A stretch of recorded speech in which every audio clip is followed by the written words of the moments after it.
You're back. You left in a hurry last time. Is everything okay? Everything's fine. Just, it's a little hard to explain. Would you mind taking part in a little experiment with us? An experiment? That came out of nowhere. I'm listening, though. What do you need me to do? Could you make a wish?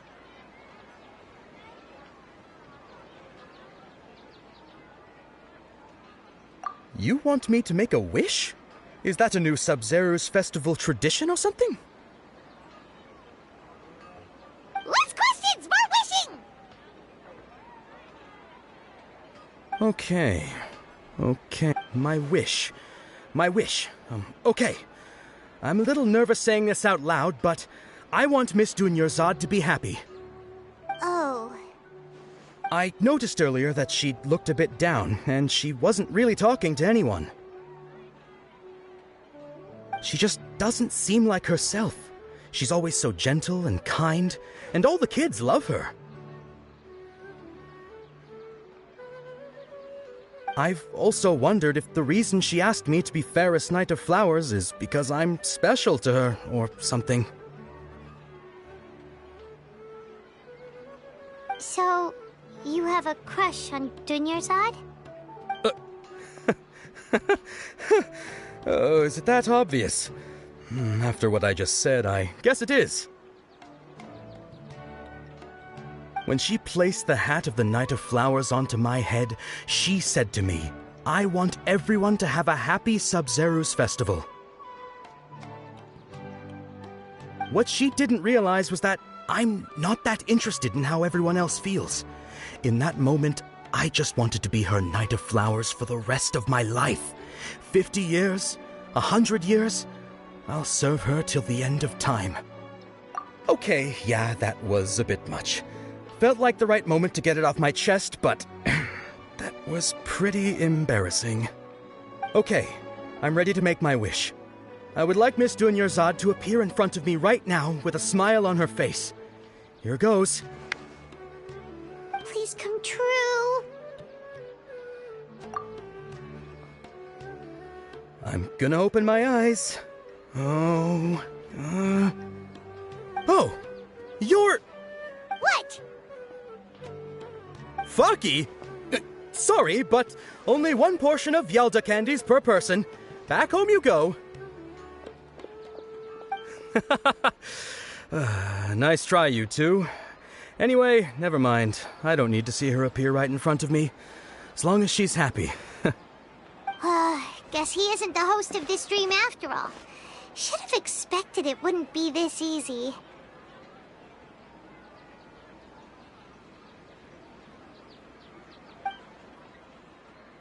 It seems like everyone who knows Dunyarzad loves her, but none of them has any idea that she...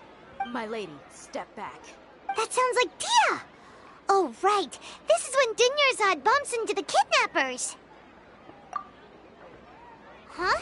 But Dia can handle them. Hey, Traveler!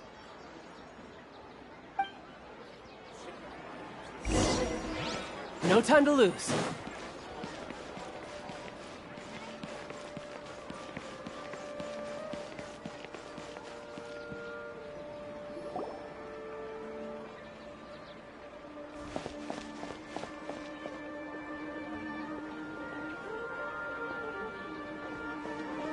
Oh, it's you. Great timing.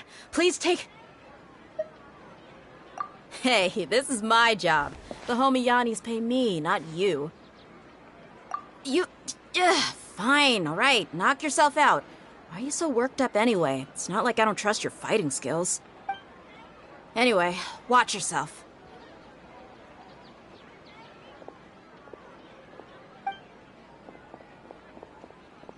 So you got yourself some backup. Suit yourself. You're going down. That's close enough. Feeling lucky today? I'll be back. Nice and spicy!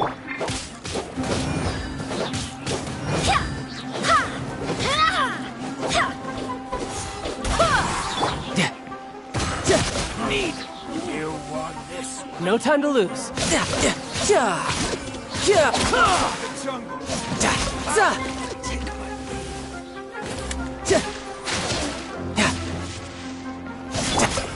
Can't see?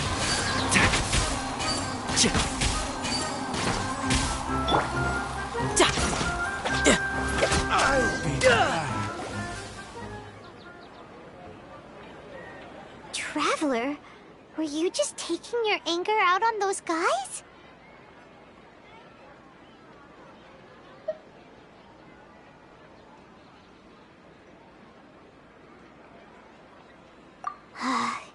You and Nahida both.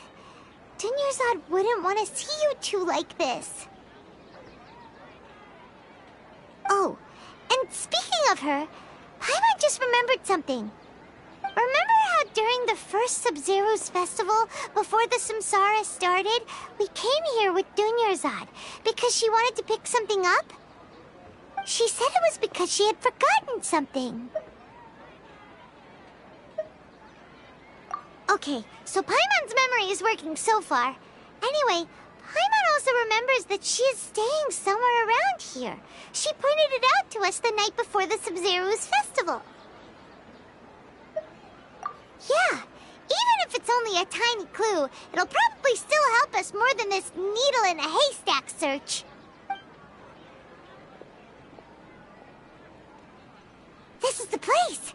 It's rude to enter other people's spaces without permission, but desperate times call for desperate measures! Hey, the windows are unlocked! Okay, Paimon's gonna take a peek inside.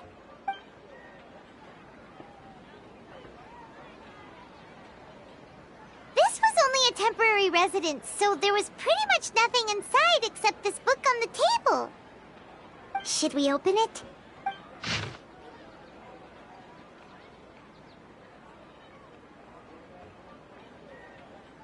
Wow, Dunyarzad wrote all of this. Sounds like she was always thinking of us even while we were away. Even though she was also busy preparing for the Sub-Zero's festival and had all her health problems to worry about.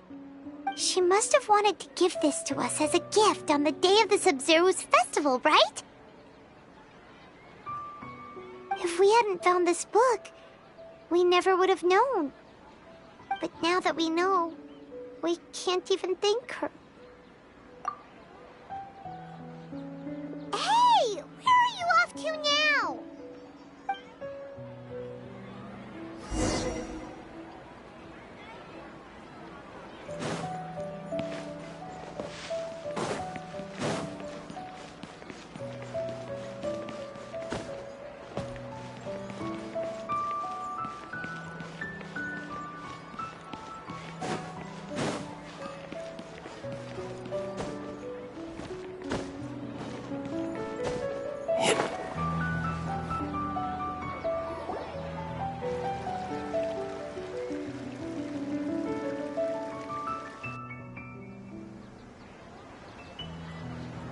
It's Dunyarzad's puppet.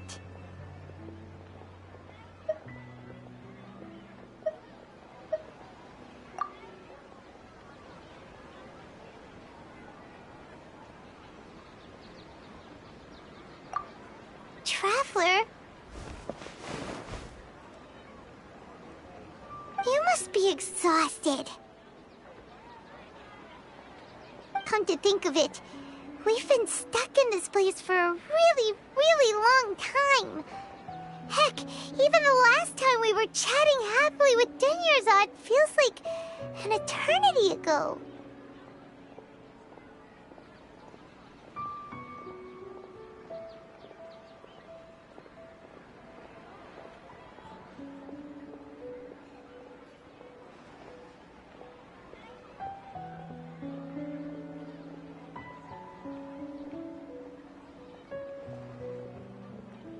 Paimon still remembers when we were sitting here, and the way her eyes sparkled when she talked about Milu's Dance of Sub-Zeros.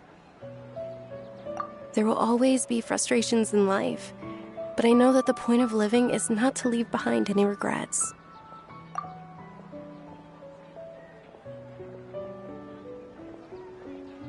was what the real Dunyarzad said, wasn't it? Does that mean...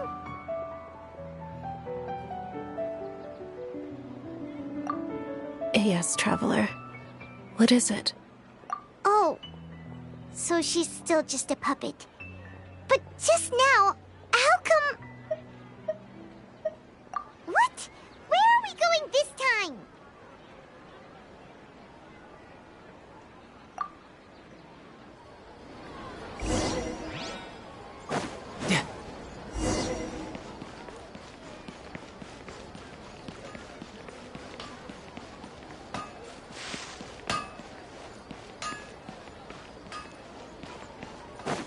No time to lose.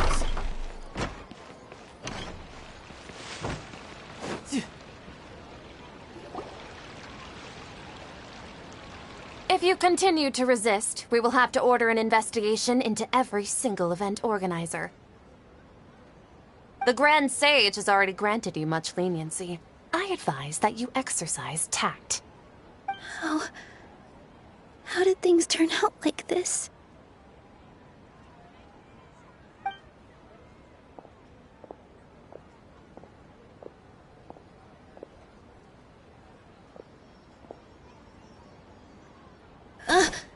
Traveler? You don't have to get involved. He's a sage from the academia. I don't want to drag you into this. Traveler? Traveler? What the heck are you doing? If you get arrested by the academia, that's another day gone to waste!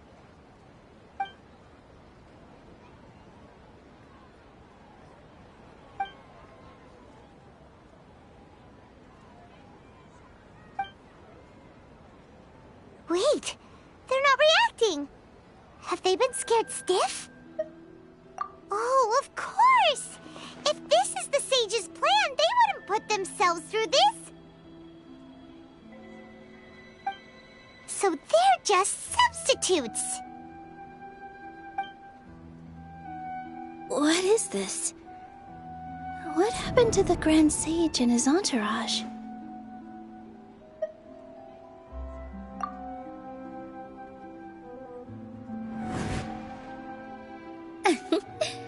Like I said, they symbolize the goddess of flowers. It's just a shame that all the real Padisars went extinct after her death. Yes. The Greater Lord brought forth new Padisaras in memory of the goddess of flowers. But she ultimately could never truly replicate that beautiful shade of purple.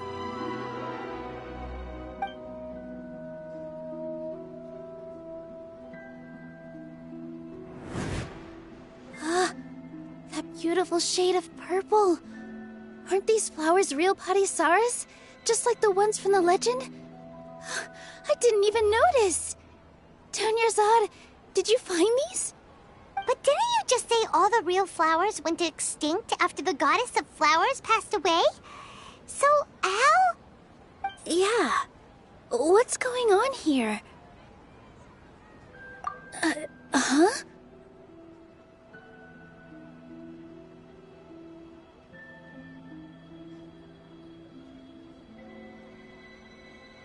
You guys are acting weird. But okay, I'll try.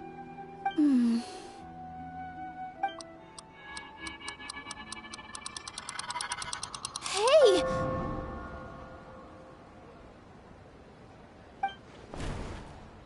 They disappeared!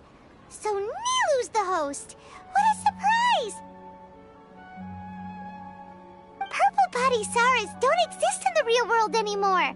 But in Nilu's subconscious, they can appear as decorations on the stage. It's just like the example Nahida told us. People assume there will be food on a plate, and Nilu assumed there would be real Padisaras in the flower pots. So when you saw the flowers, you instantly knew it was Nilu? But if we want to end the samsara, we need the host to become aware that they're dreaming. How should we make Nilu realize that? Am I dreaming? Huh? So I'm right. Is this Lesser Lord Kusanali responding to our celebration of the Sabzeruz festival? Wrong guess, but you aren't completely wrong either. The point is, what made you think this is a dream? As far as you know, people in Sumeru don't dream, right? Yeah, but have you heard the tale of the first sage? To prevent a calamity, he went on a journey to find the Dendro Archon. Ooh, sounds familiar. Dunyarzad told us a story like that when we first arrived in Sumeru City. So it was about the first sage, huh? Yep, but in the part you heard, he hadn't become the first sage yet. There's more to the story.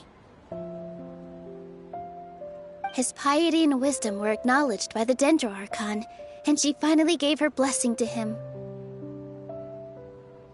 All kinds of spectacular scenes appeared in front of the first sage, as if all the knowledge in the world was being painted onto a canvas right before him. He was captivated. After who knows how long, he mastered all the knowledge he could comprehend. Afterward, he said to the Dendro Archon, "I miss my parents, my wife, and my children. I've been away from home for far too long. They must be worried." The Dendro Archon smiled. The next second, the sage found himself lying in his bed, as if he had just woken up from a dream. His wife, lying next to him, said, "You're off to search for the Dendro Archon today, aren't you? Have a safe journey, my love." In the end, the first sage took care of many disasters in Sumeru City, and founded the Academia. What a happy ending. So, the first sage was dreaming ever since the beginning of the story? He never went on his journey? Yes, but his faith and determination were conveyed to the Dendro Archon, so she blessed him in the form of a dream. Paimon understands where you're coming from now. That's a really interesting connection. But we really gotta wake up soon, like the sage in the story. I see. Well, it just so happens that today's Sabzeruz festival is almost over too.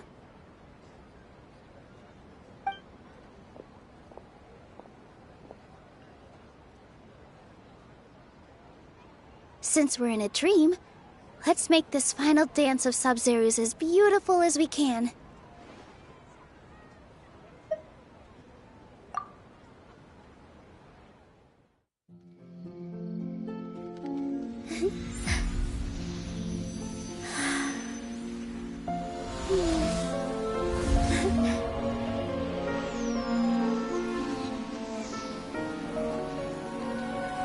The wait is over, everyone. I dedicate this to our god, the dance of Sabzeruz.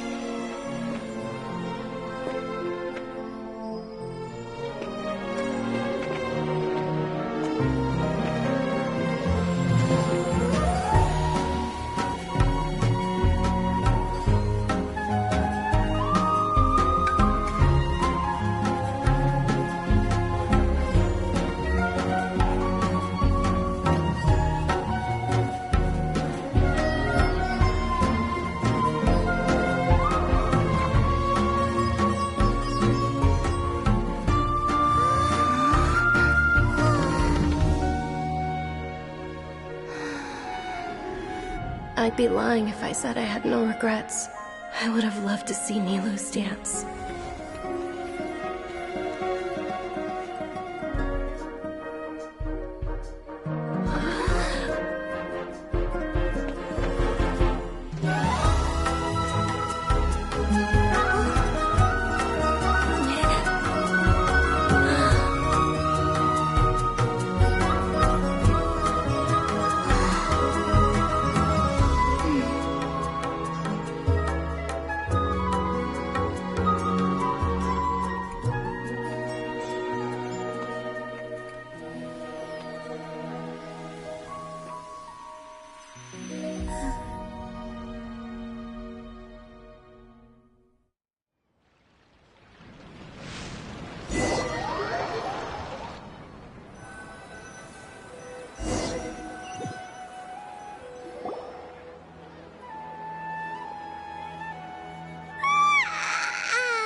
Traveler. Oh, Paimon feels like she's been asleep for the longest time. Paimon's head feels super heavy. Did we oversleep? Do you even remember going to sleep last night? Paimon thinks it was after the Sub-Zero's festival. The Sub-Zero's festival? Have we finally escaped from the Sub-Zero Samsara? Quick! Take off your Akasha terminal!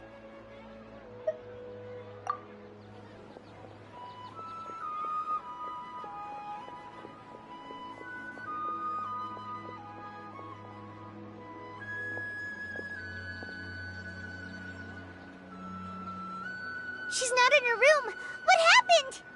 Huh? What usual spot?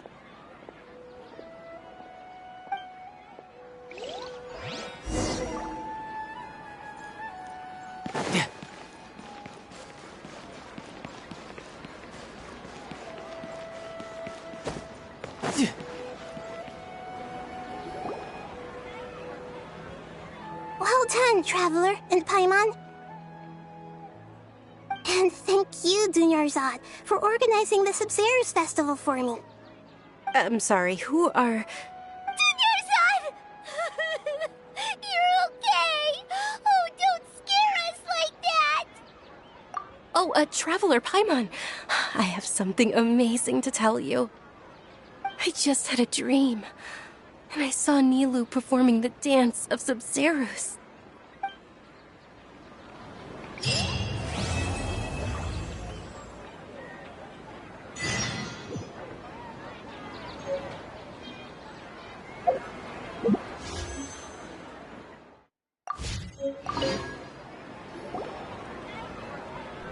You're actually Nahida, aren't you?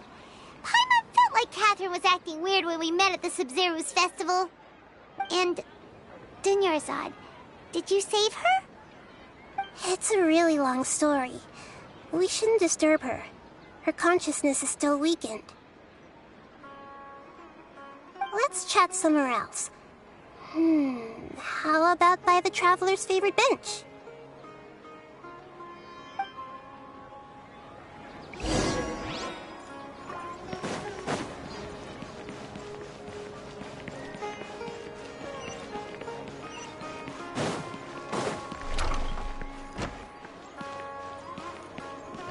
No time to lose.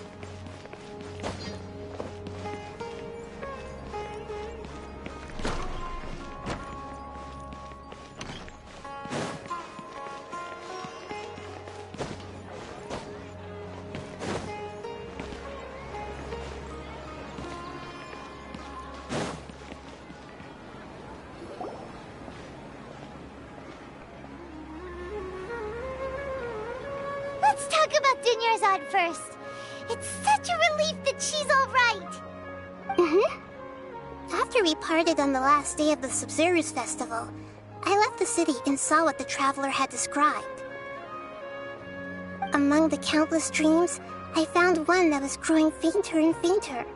This proved my suspicion. Once Dunyarzad could no longer bear the Akasha harvesting her dreams, her consciousness began to dissipate. But this also meant it escaped the Akasha's control. Such a small fragment of consciousness can't last for very long, though. It will return to its original dream, where both will gradually fade until they completely disappear. I used all the power I had to keep her dying dream alive as long as possible, but it still wouldn't have lasted for much longer if it hadn't been for you two breaking the samsara. So it looks like we did manage to save Dunyarzad in the end. And not a moment too soon. Huh? Why are you two smiling so happily? I thought you'd be so moved that you'd start crying. I need to spend more time observing human emotions. Both are fine. Everyone reacts differently. All right. You two must have a lot of other questions for me, right? After all, you saved my faithful believer. As your reward, I will answer any and all questions. To be accurate, I'm using the Akasha as a medium to occupy Catherine's consciousness. How did you do that? Catherine. Does this mean you can also occupy other people's consciousnesses? Theoretically, I can enter anyone's mind as long as they're wearing their Akasha terminal. The Akasha is the legacy of Greater Lord Rukkhadevata. As Lesser Lord Kusanali and the first Akasha terminal, my consciousness has always been linked to the Akasha. I've always respected my people's free will, so I've never actually occupied their consciousness. When necessary, I just borrow this bionic Snezhnayan puppet. Hold on. Did we just learn some deep, dark secret? So Catherine is... No wonder Paimon felt something was off about her. What about your own body? Why do you need to borrow other people's? Don't you live in the sanctuary of Surasthana? That story begins a long time ago. After Greater Lord Rukkhadevata disappeared, the sages found my newly born self and took me back to Sumeru. At that time, I was young and weak. The sages kept me in the sanctuary of Surasthana, ostensibly for the sake of protecting me. But I've hardly heard from them since. However, I do understand that they had hoped to find Greater Lord Rukkhadevata instead of me, a symbol of her passing. So, the sages basically put their new Archon under house arrest? How dare they! Why don't you teach them a lesson, Nahida? In some ways, they aren't wrong. Greater Lord Rukkhadevata was omniscient and omnipotent. Even after her death, the Akasha is still empowering this nation. And I'm still really far away from being able to call myself the God of Wisdom. Moreover, the Academia is also more proficient at governing this country. My existence has little meaning. Yeah, you got a lot of believers. Just look at the Sub-Zero's festival. Everyone who showed up... Thank you for the kind words. But I honestly don't need physical freedom as long as I can connect my consciousness to the Akasha. Trying to find a way to save Irminsul is my life's mission and top priority. Every once in a while, I will also take up the duties of the God of Wisdom and enlighten a lost soul here and there. Doing all that should be enough. Got it! I hope my answers were satisfactory, seekers of knowledge. To be honest, maintaining Dunyarzad's fading dream took a lot of mental energy. I think I may need to rest for a while. Oh, and you don't need to worry too much about the sage's activities for now. The Akasha won't be able to conduct another project on the scale of the Sub-Zero's Samsara in the immediate future. Go and get some sleep. Leave everything to us. What a relief. This is truly the most exhausting birthday I've ever had. Traveler? Paimon? Why am I here? Do either of you know? Maybe you were sleepwalking. You know you can't wake up a sleepwalker. We happened to walk by, so we thought we'd wait for you to wake up. I see. Huh. I should visit my maintenance personnel sometime. Oh, I'm fine. I better go. Thank you.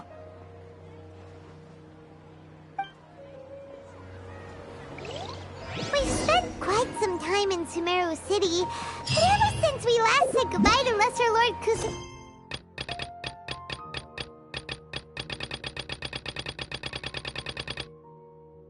Nali, we haven't heard anything from her.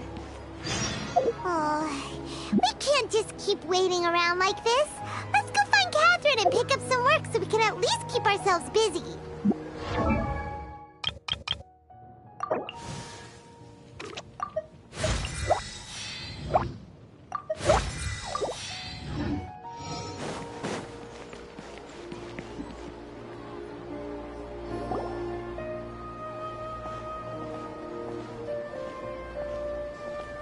Astra Avisask. We meet again, you two.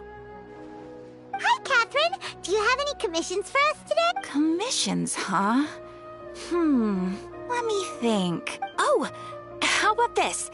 Please attend the Academia's Academic Symposium this afternoon and recite a love poem on stage. Wait, say what now? And if possible, please also use your camera to capture the reaction of the audience upon finishing the poem. Huh? What kind of commission is that? I see. It appears that you're not interested in this commission. In that case, please go to Port Ormos and convince the Eremites there to spend some time volunteering at the local orphanage. Hey, that's not any better.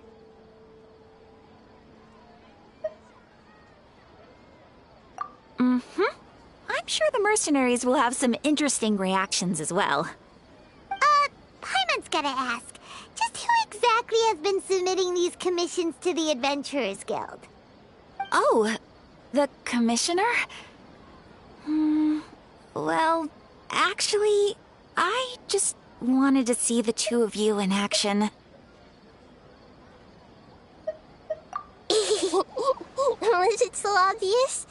I was hoping you would actually take one of those commissions. That kind of chance to observe humans doesn't come by often. Ah, so it's Nahida.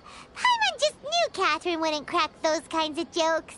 When did you get into her head? From when she said, ad astra abysosk? So it's been you this whole time? Are you done resting up, Nahida? Yes. I've been sleeping ever since we parted ways, and I even had a really, really long dream. It was another dream about the Sub-Zero's festival, except it was a happy one. In my dream, I was sitting in the middle of a flower terrace, and everyone in Sumeru City was holding hands as they danced in circles around me. They danced round and round, and everyone looked really happy. I also got to sit on a gigantic flower carriage. Ferris, the Knight of Flowers, raised me really, really high above the ground, and I was throwing an endless amount of Yalda candies at the children. You know, Nahida, maybe your dream is how the Sub-Zero's festival really should be. It's meant to be a joyous time where everyone gets together to celebrate your birthday. Huh? Wasn't I describing a really happy dream? Why are you both looking at me like that? Wait, could this be an example of the emotion known as pity? No, we aren't pitying you. That would only make everything worse. We just don't want you to feel too sad. By the way, have you had a chance to visit Dunyarzad? How's she doing? The Homiyanis haven't allowed any visitors after the festival, so we haven't been able to check on her. Yes, I paid her a visit right after I woke up. She was resting at the time. Her condition is stabilized. However, since Elazar is a manifestation of the withering on the human body, we can only cure it by finding a way to take care of Irminsol's own withering. But for the moment, our top focus should still be figuring out what the sages are up to and what they're planning. Right. Who knows what'll happen if they manage to pull off another scheme like the Samsara of the Sub-Zero's festival. So our first priority should be investigating and putting a stop to the sages' activities. As for how we should pull that off, let's discuss it somewhere else. Oh, good point. Sorry, adventurers. We're gonna be borrowing Catherine for a little while.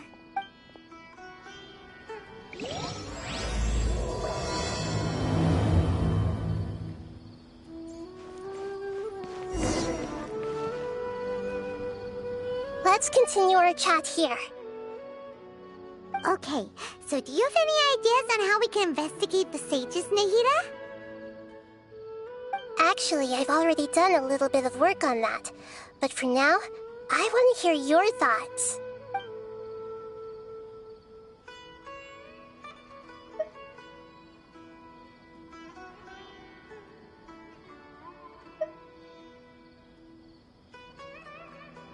We're in the dark as of now. Since we still don't know anything about their goals, any rash move could tip them off, and lead to terrible consequences. After all, every person in Sumeru City is one of their hostages. No way, that's too risky. You mean it'd be too easy to get caught? No, it's not that. We shouldn't involve innocent students in this. A single mistake could completely ruin their lives. Doing that would be ignoring the safety of my people for my own selfish goals. How is that any different from what the sages are doing? That's a good point. Spoken like the god of Sumeru. I've already tried that, but all the key members of the Academia, even the core 30 guards, intentionally avoid wearing their Akasha terminals.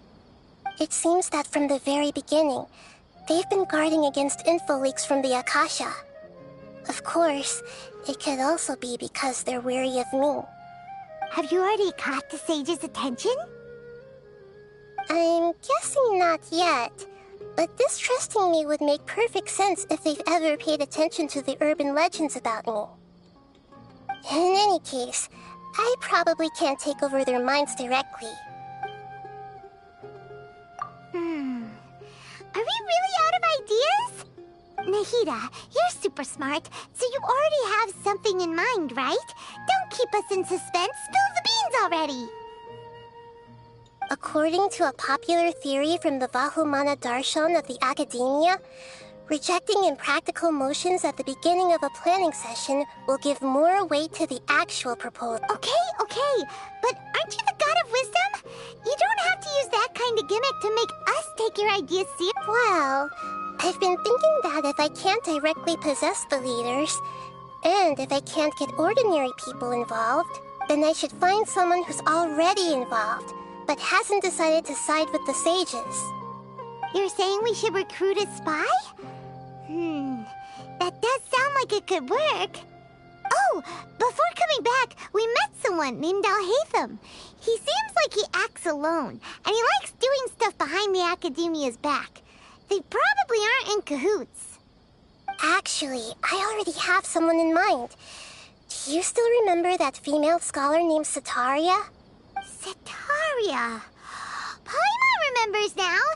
Isn't she the one who's always trailing behind the Grand Sage of the Academia? We ran into her basically every time the Sub-Zero's festival repeated itself. You could even say we're old enemies by now. Paimon still remembers the smug and mean way she always spoke to Nilu. I've always liked observing all kinds of people, and Setaria has always stood out from the crowd. She was born in the desert and was hailed as their greatest genius. Her academic gifts allowed her special admission into the Academia, and also gave her the opportunity to serve as the sage's assistant. Oh, Paimon didn't know she was from the desert. She must be pretty special then. Paimon feels like most of the desert The name Setaria means star. When she lived in the desert, she shone like the brightest star in the night sky. Later on, she was chosen by the sun. The star was given a place in the daytime sky to complement the sun's dazzling light. Soon after, the star witnessed the sun scorching the earth, which brought forth many disasters. The star began to waver. Instead of staying beside such a sun, wouldn't it be better to return and light up part of the night sky? But in the end, she couldn't give up the radiance of daytime. To cope with her shame, the star buried her guilt and closed her eyes. From the sound of it, Setaria's just hung up on the research opportunities here. But she doesn't really support the Academia. She still feels guilty about not doing more for the desert, right? She's just running away from her problems. Indeed. When they are presented with complex moral issues, many people will simply plug their ears and go with the flow until the problem can't be fixed anymore. She's suppressing a lot of guilt, but before she realized it, she had already become the sage's accomplice. She can't deny her part in their schemes anymore. Right. We must somehow make her face her problems again. That way, not only can we get useful intel from her, but she can also use it as an opportunity to redeem herself. From my past observations, Setaria will take a day off from the academia every 10 days to do some shopping in the city. Tomorrow afternoon just happens to be a shopping day for her. That'll be our chance. To prepare, let's go check out some of her favorite spots, and have a quick chat with a few of the vendors there.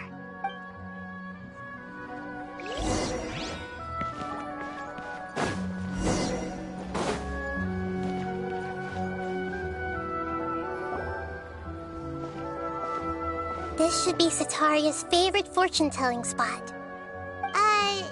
So should we ask the fortune teller about... No, I already have enough information on Setaria. The most important thing now is for you to pay attention to the vendor's talking style and key characteristics. Talking style and key characteristics? My poor lost lambs. Have you become troubled over your fates? The divine voice of wisdom often echoes between mine ears. If thou be blessed today by the gods, I may be able to show you the way. Huh? Really? Nahida, you've been whispering things to her? Shh! My friend here has some doubts regarding her future. Can we get a fortune reading for her? Of course, of course. In that case...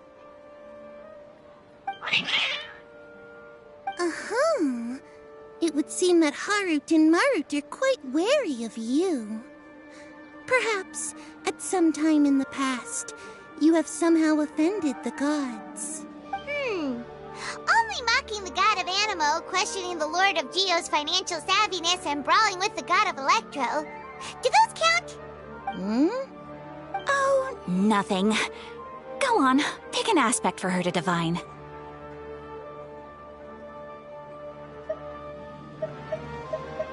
Love prospects? No problem at all.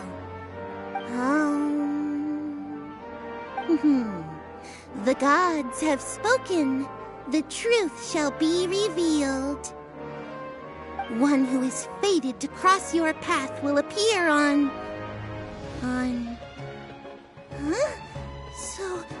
So many people will fall for you. How could that be? Harut, Marut, did you two spoil my divination? I've never read a fortune so absurd.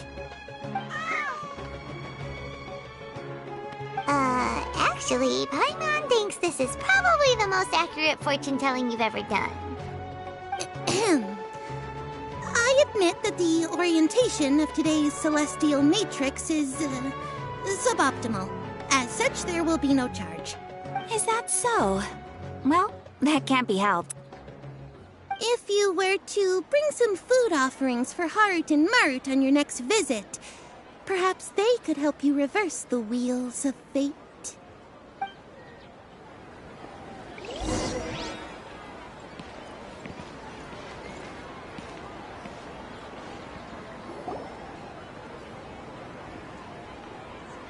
Is this another one of Setaria's favorite stalls? Yep. It belongs to a king. His father helped Setaria a lot when she first moved to Sumeru City, so she still comes by whenever she has time. When I start talking with him, listen carefully to the details of our conversation. Ah, dear customers. Would you like to look at some pottery? We caught wind of your great craftsmanship, so we specifically came to take a look. Oh, I recognize you. Aren't you Miss Catherine from the Adventurers Guild? Sounds like I'm in for some big business. Speaking of, where did you learn this trade? I suppose you could say it all started with my dad. He's a mason by trade, but I picked up an interest in clay while apprenticing for him. After that, I began making pottery by myself in secret, and I simply changed trades when my works turned out well. Although it's a pity that I'm no longer making much use of the knowledge provided to me by the Akasha. That's nice. You're making a living doing something you love. So is your father still working as a mason? Oh no, not anymore. A few years back, he fell from a roof and broke his leg. Since he had already saved enough mora over all these years, he's just enjoying the retired life in Port Ormos nowadays. I see. We wish him peace and happiness in his retirement.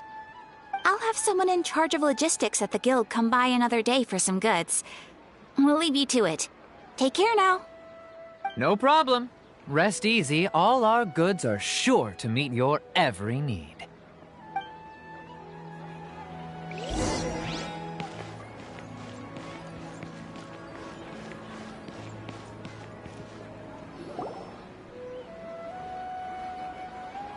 This should be our final stop. Sitaria's always thinking of this restaurant when she's working at the academia. So she always comes by. Nahida, you've really It's my duty to protect Samaria's citizens, after all.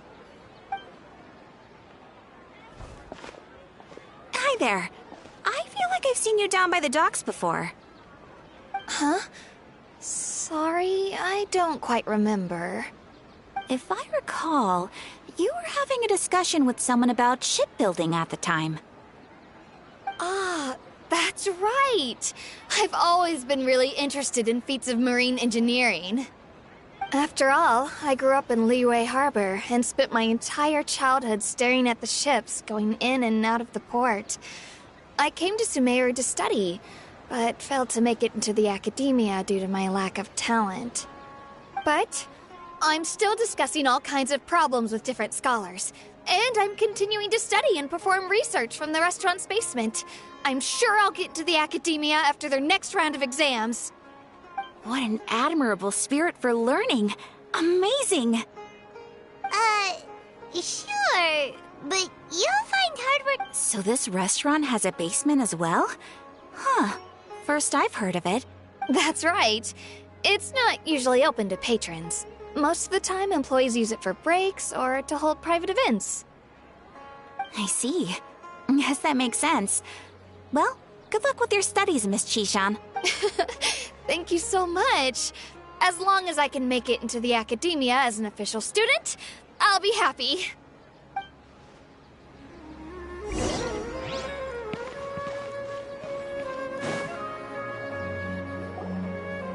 So, was that everybody? Mm-hmm. 3 familiar faces should be enough for Sitaria. What's the point of all the information we've collected? Nahida, you still haven't told us how you're planning to make Sitaria face her problems.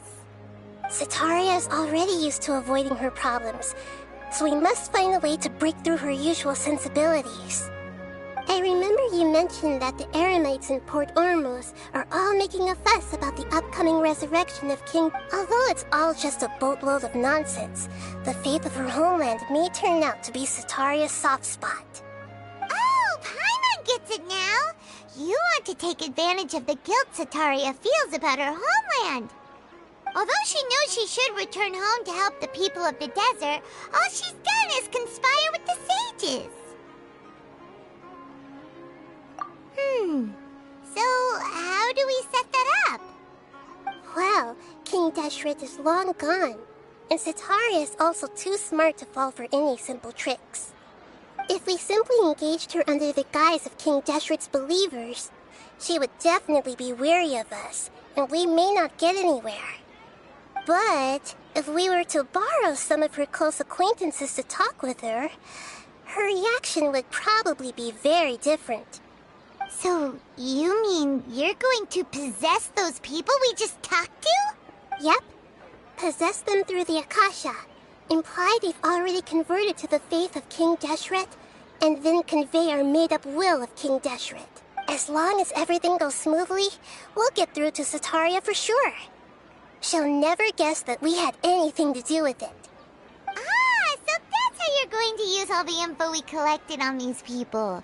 It's so that you won't slip up and break form. Possessing them will only work if you can manage to pass off as them. Exactly. So, best of luck with impersonating them. Huh? Best of luck? But we don't know how to possess anyone. That's no problem at all. I'll just share all their senses with you once I've possessed them. As long as you're also wearing an Akasha terminal, the effect will basically be as if you've possessed them yourself. Huh. That is pretty convenient. But why does she have to do this? Can't you do it yourself? Although I've been observing humans for a while, I've never been good at imitating them. You're not wrong. It's always been painfully obvious whenever you try to pass as Catherine. If it was at all possible, I would have preferred to leave these people alone. But seeing how things are now, I probably should just accept it and push on. Yeah, don't beat yourself up over it. We're only doing this to help everyone, and we'll only be borrowing them for a little while anyway. Alright, then let's give it a go tomorrow.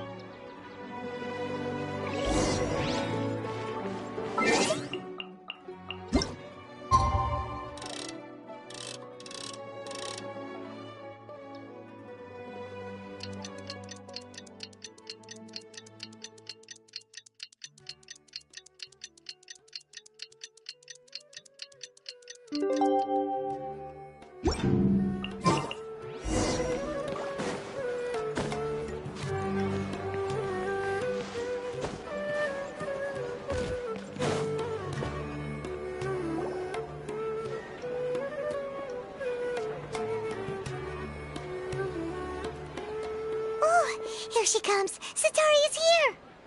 Let's quietly follow her. Once she starts talking to her acquaintances, we'll find a safe spot to begin possessing. As for how we'll sway her to our side, I'll leave that to you. I trust you'll know what to say. Paimon's starting to feel kinda... Looks like they've already started talking. Let's find a hiding spot.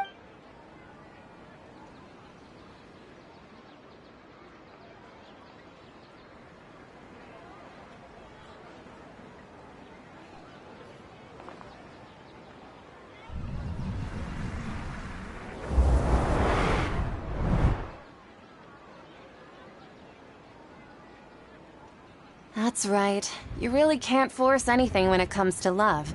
And besides, everyone around me has a very different background and outlook. Are you still listening to me, Nabia? Oh, of course I'm listening. You were talking about troubles with your love life, right?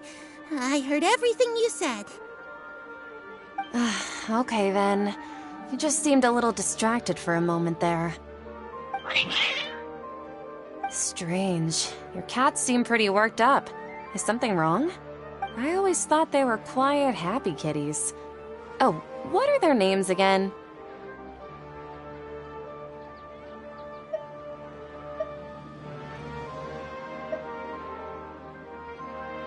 Ah, that's right. They are just little darlings, aren't they? Harut and Marut. So, which fortune do you want me to read for you today? You must have come for another echo of the divine voice of wisdom. I'd like to get another reading on my love prospects, but to be perfectly honest with you, I feel like I've been a real mess recently. A mess? Well, could you do a reading on how long it'll take me to finish my current project at work? I really just want to get it over with. I hear you. No problem at all. The gods will reveal the truth.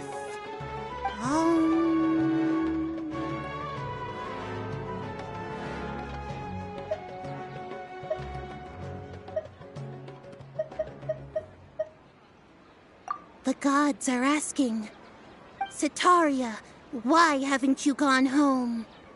Why haven't I gone home? Do the gods really know everything I've been thinking about?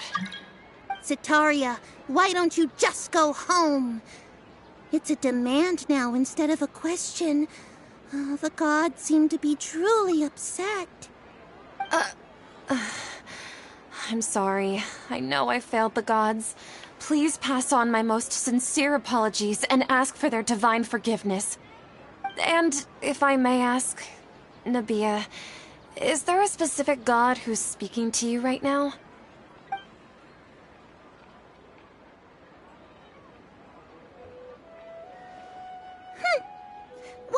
inconsiderate and naive question. The god who is speaking to me is, of course, the wisest and mightiest of all, King Deshret. King Deshret? No wonder he would make such a demand of me. Wait a second. King Deshret passed away a long time ago. Even though news of King Deshret's resurrection has been spreading like wildfire, it's all just a misinformation campaign from the academia. How can King Deshret still exist in real life? What insolence! I am King Deshret's most loyal believer. Do you wish to refute his voice of wisdom? Oh, no. As a child of the desert, I am only reveling in his power upon learning that his divine glory has touched even this city. I will think very carefully about his demand of me. I'm sorry. I must go now. Wait!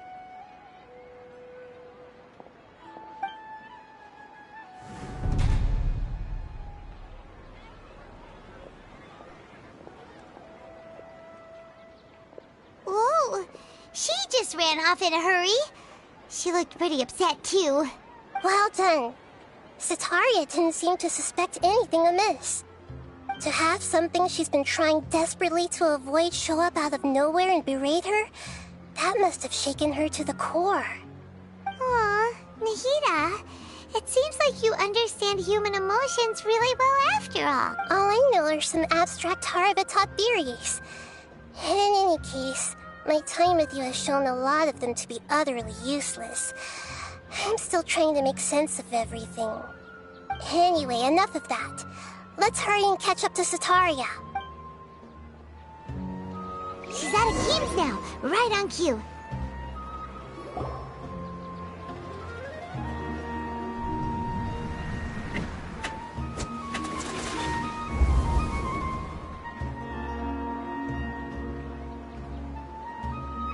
It's okay. I just got caught up in something. Oh, actually, didn't you ask me to help you look for work? What kind of work were you looking for again?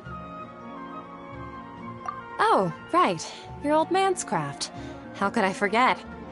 Speaking of, how's he doing? Is he feeling any better?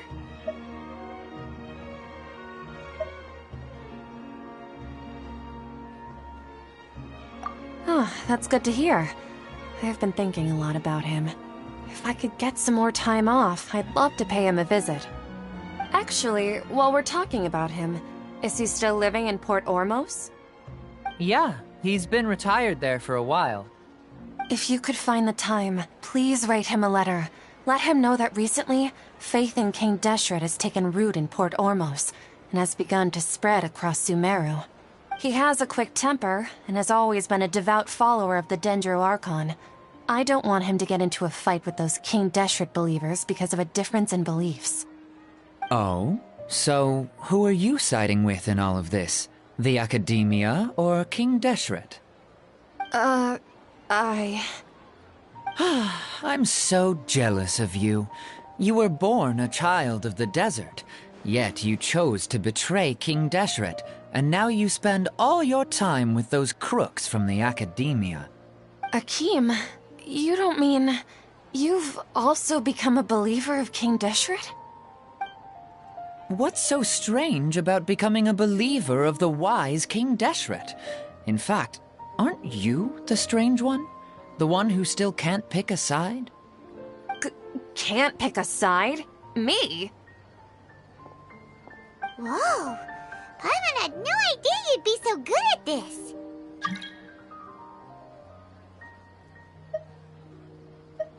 You really zeroed in on the issue and put it right in front of her. It might feel a bit overwhelming for Sitaria. But once everything is over, I'll be sure to pay her a visit to her mind and explain everything. Anyway, let's keep going.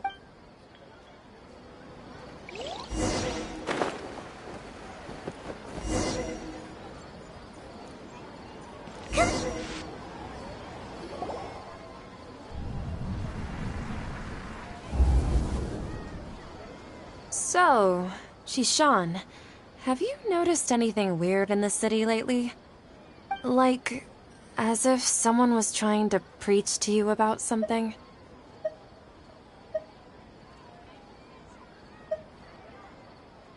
Oh, right. Speaking of strange things, I celebrated the Sub-Zerus festival so many times that I lost count. That was really weird. Wait, how could you be aware of that? That should be impossible. Nothing in the report indicated anything like that. Are you still failing to realize that the Academia's lowly tricks could never deceive all of Sumeru's citizens? Shishan, don't tell me that you've converted to King Deshret as well! What an absurd question. You make it sound like I should be ashamed for becoming a believer of King Deshret. In reality, shouldn't you be the one who is ashamed? You, who works side by side with the Academia, and treated people as nothing more than experimental subjects? Please, please stop! Even now, Sataria's still trying to run from her problems. She can no longer justify everything to herself. Hey, she's trying to talk to the guards! What should we do? This is the most important part of all. Quick, get ready. Mercenary, you're a member of the Corps of 30, correct? Please help me pass a message to the Matcha right away. The situation in the city is getting out of control. Please, try to remain calm, miss. Tell me what's happening in the city. Heretics are infiltrating the city, and they've already converted many residents to their side. Heretics? What kind of heresy are you talking about? King Deshret! Many people I know have suddenly started believing in him, but he's long dead. It's impossible. Miss Sataria, nothing is impossible. You know my name?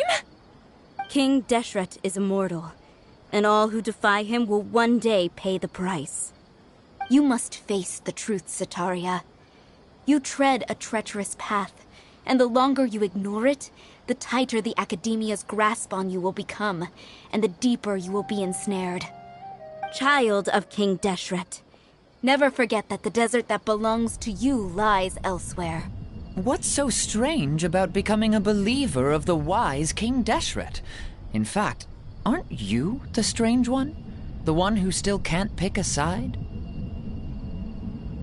What an absurd question. You make it sound like I should be ashamed for becoming a believer of King Deshret. Sataria, why haven't you gone home?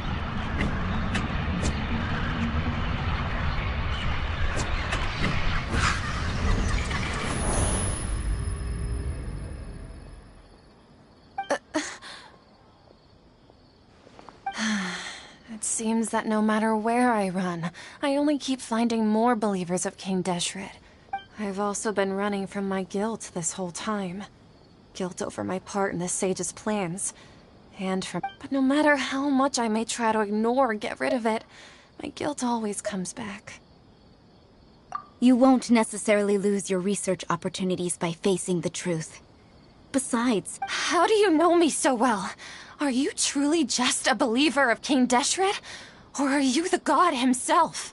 That's not important. The important thing is to pass judgment on the Academia and its sages, and to correct their mistakes.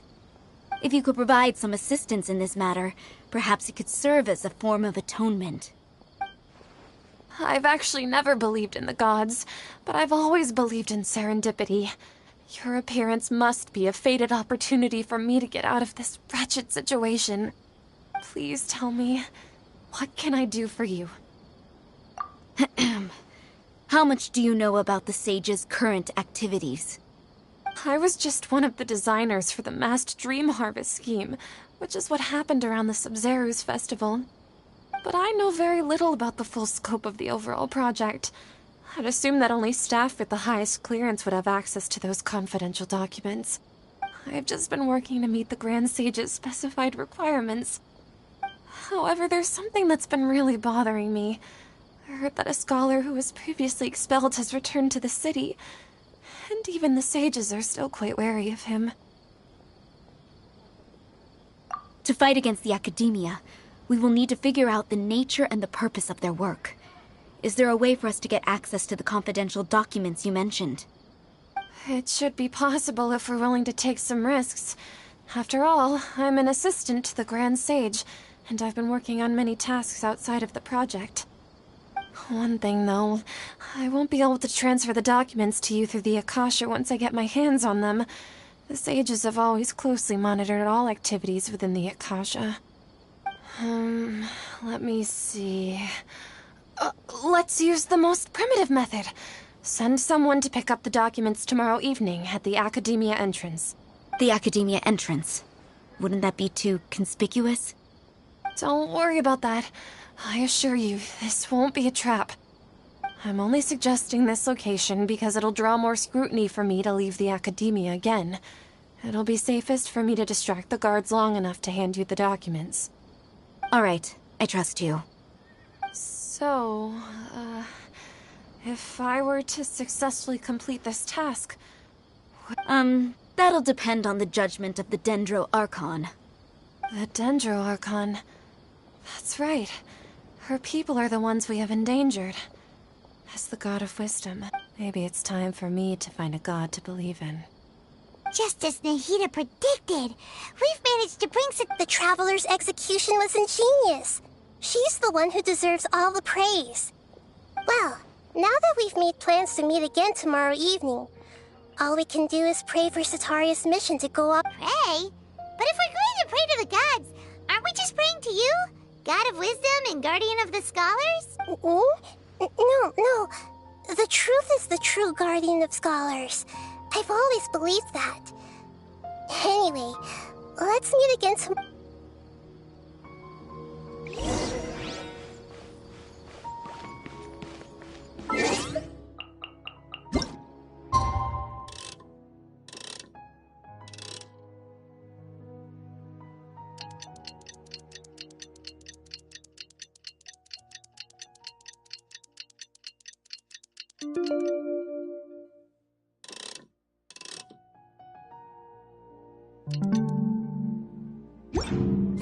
Where I'm from, if we didn't keep moving, we'd freeze to death. Literally.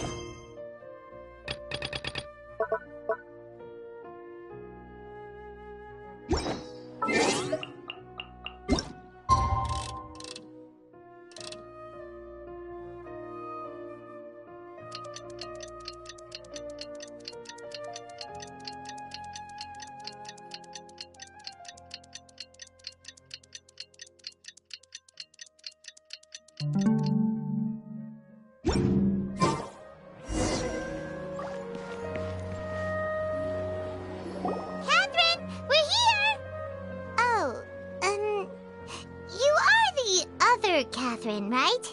That's right. I suppose I'm the other Catherine in your mind.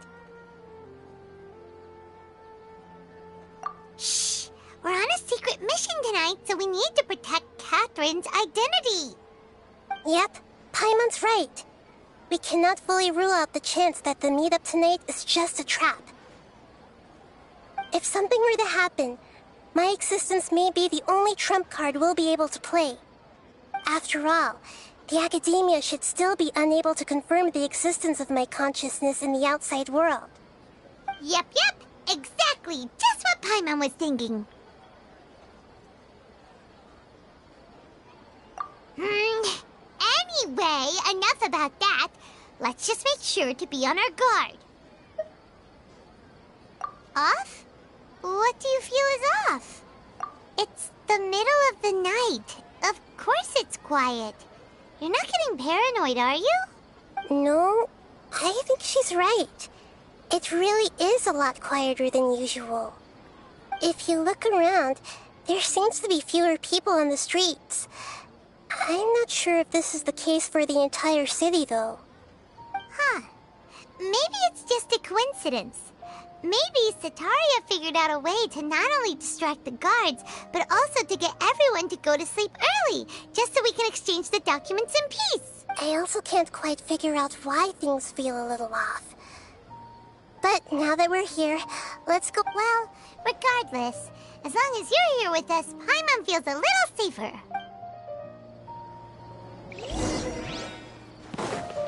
Huh. There really aren't many people out right now. Let's hope it'll be this quiet in front of the academia, and that Sataria managed to distract all the guards.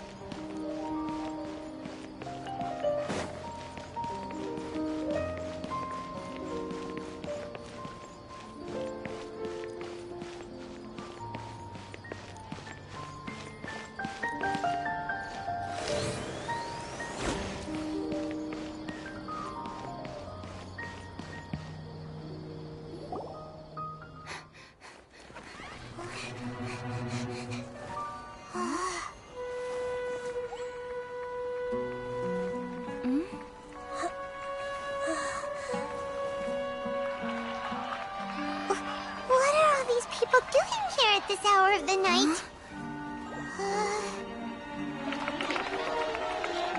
Ah, the triumphant hero returns at last. And to a rather spectacular welcome, even if I do say so myself. You're the outcast, expelled from the academia. Indeed I am. Although these days they tend to call me the Doktor.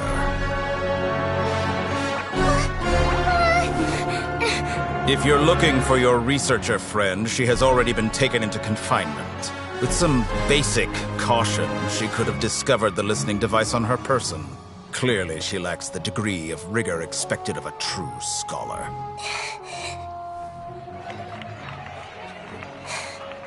The people of Sumeru City. What have you done to them? I simply made some minor adjustments to their Akasha terminals. Now they can deposit information directly into the subconscious. As you can see, all these lovely people now believe this traveler is a hero who has just saved the world. My experiment is a success. And now it seems they can no longer hold back their sheer adoration. No, what should we do? These are all just regular people. Leave now. You need to get out of here. What? That guy's a Phatui Harbinger! We can't just leave you here! Nor can I abandon the people of Sumeru!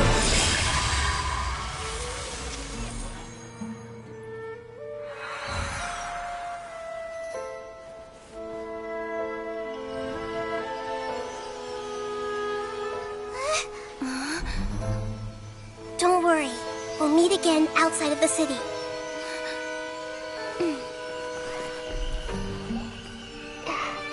I see. You appear to have overridden their mental faculties with your own consciousness. To possess such a powerful mind, you must be the god of wisdom.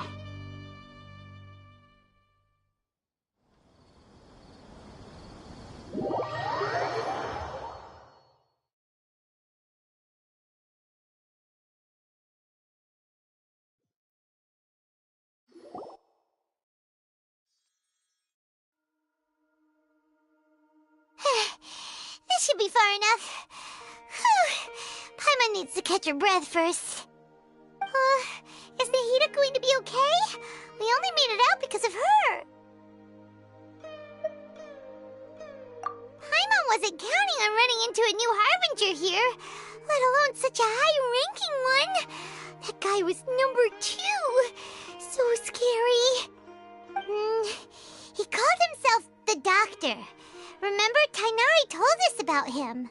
Sataria did say that someone who once got expelled from the academia came back recently. And that even the sages are wary of him. Yep, sounds like she must have been talking about the Doctor.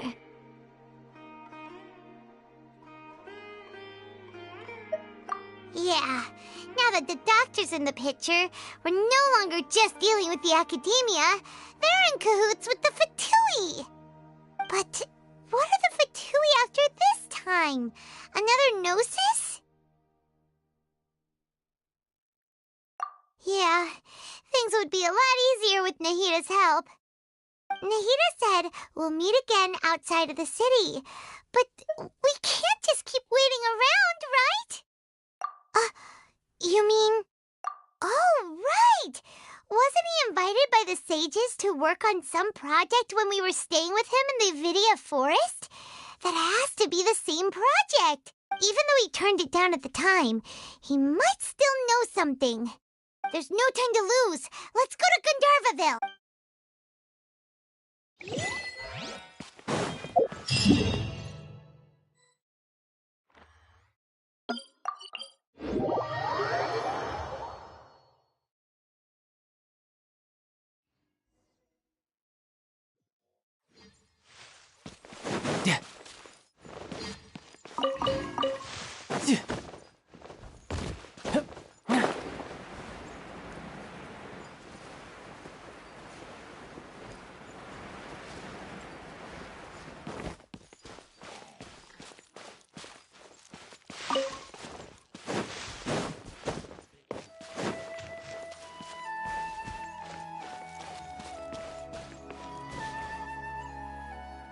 Hold it right there. A blonde-haired traveler and a floating fairy. We've got you all right. Take a look around. You've fallen right into our trap. Are you mercenaries from the Corps of 30? Did you come here to arrest us? Corps of 30? We're nothing like those government lapdogs who don't even get scraps for their work. We are an elite brigade that commands the highest commission rate in all of Sumeru. We're here on the orders of a client known only as the Outcast. The Outcast? An outcast from the academia? But why wouldn't the doctor just send the Fatui after us?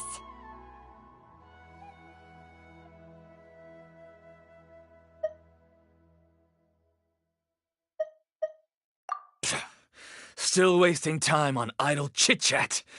We'll shut you up soon enough. Get them! You're up,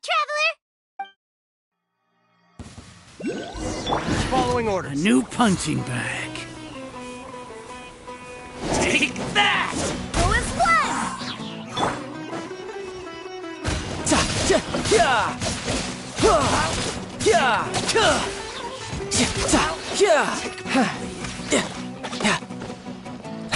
Need. That's close enough. New punching bag.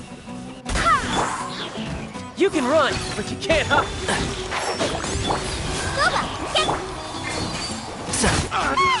It isn't over yet! Here comes reinforcements!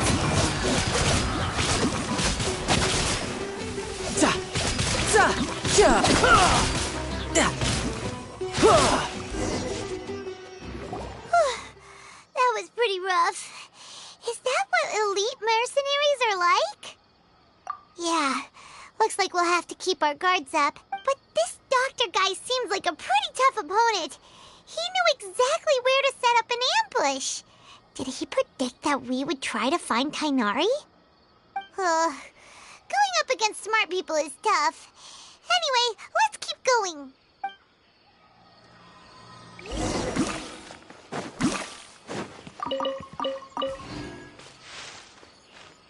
No time to lose. For the next interview, I think I'll start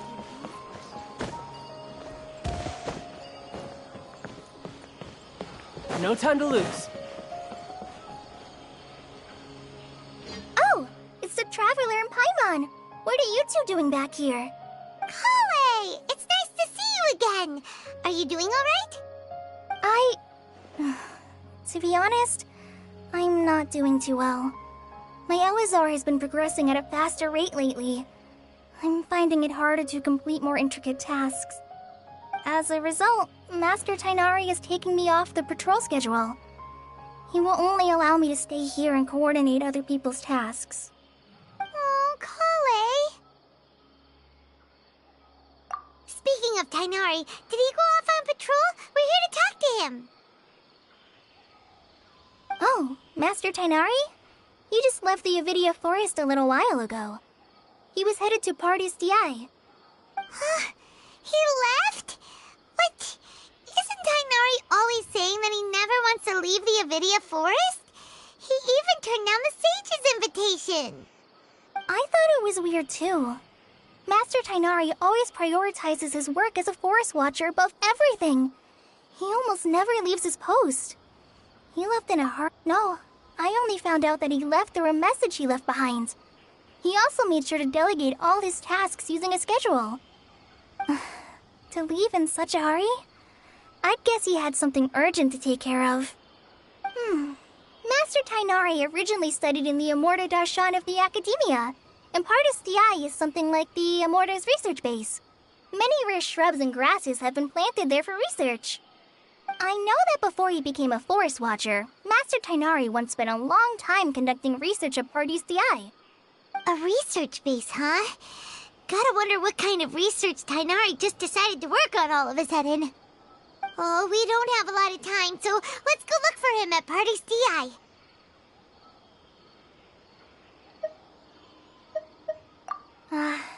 Don't worry. I'm fine. I'm used to living with Elazar by now. If you run into Master Tighnari, please send him my regards. Got it. Will do. See you later, Kale.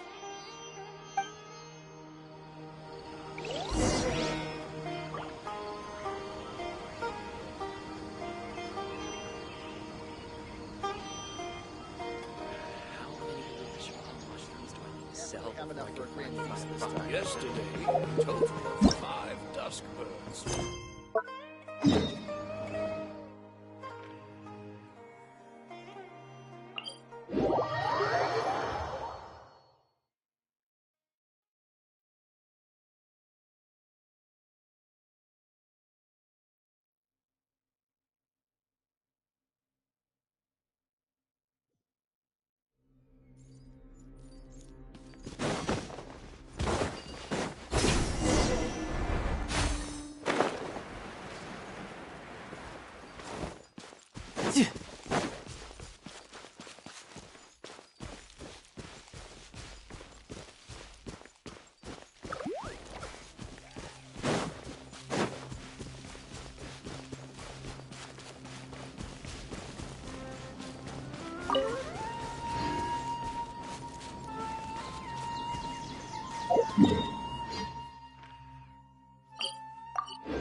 No time to lose.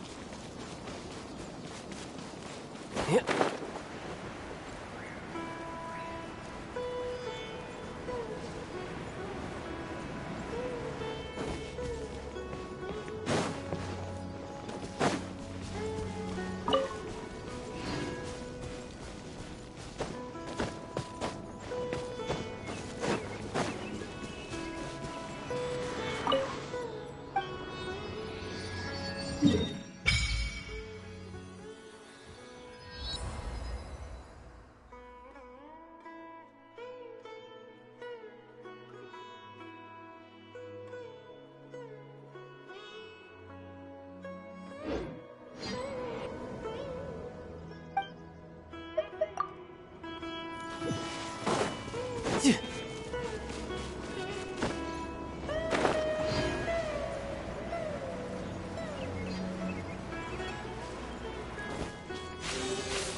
All right, now we're talking.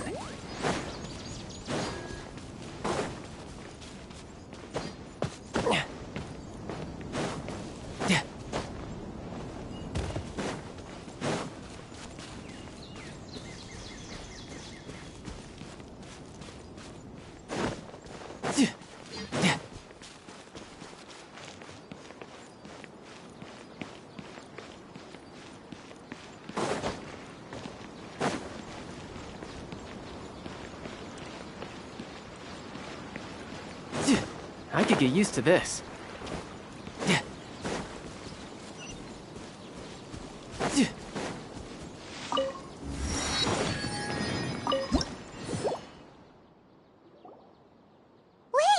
Look who it is! Thank goodness you're okay. We were so worried about you.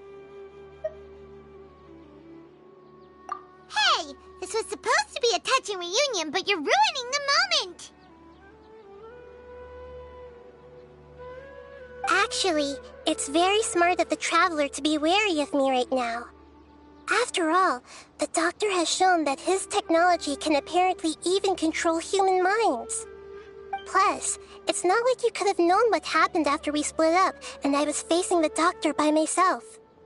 Even a pool of stagnant water after a torrential storm can occasionally pass as a patch of sky. Paimon feels like only the real Nahida could come up with such an obscure analogy.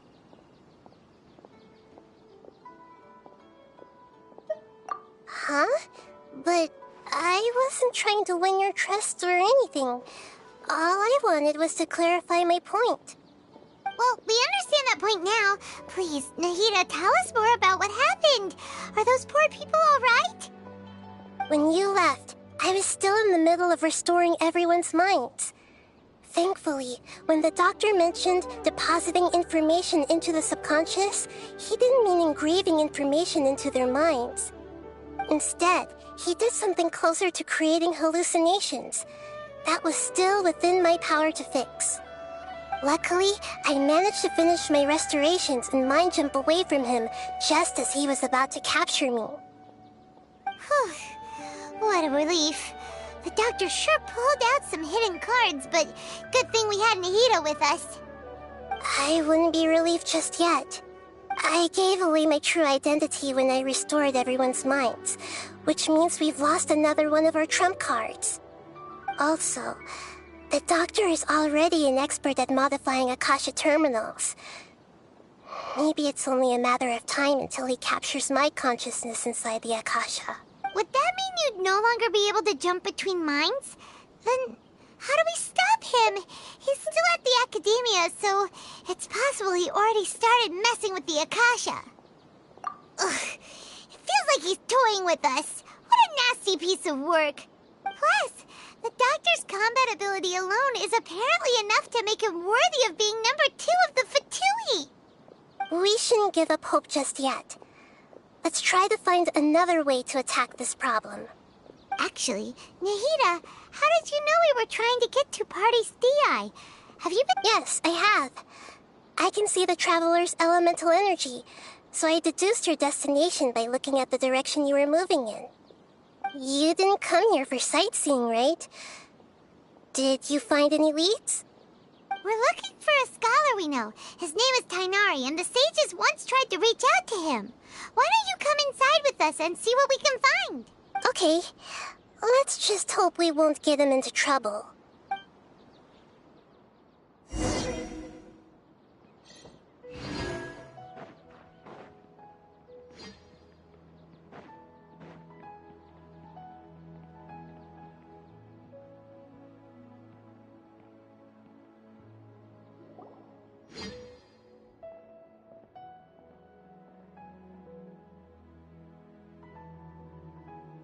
Traveler? It is you! Ah, it's Hypatia! Ah, what a pleasant surprise! It's so nice to see the two of you again. Who's this? She's a scholar we met in the Avidia Forest. When we last saw each other, she was still training in the... Oh, I see. That's right, we're old friends. You've come at just the right time. Ever since I've come here, hardly anyone has even talked to me. Hypatia, you're way too excited about this. Actually, for you to leave the Avidia Forest means... you're not in training? Wait, no. Did you already finish your training and reach Pariporno life?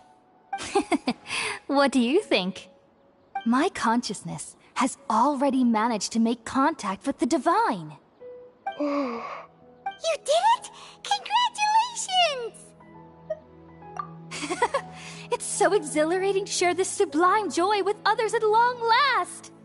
When my consciousness made contact with the gods, what a supreme and unparalleled experience that was! That sounds incredible!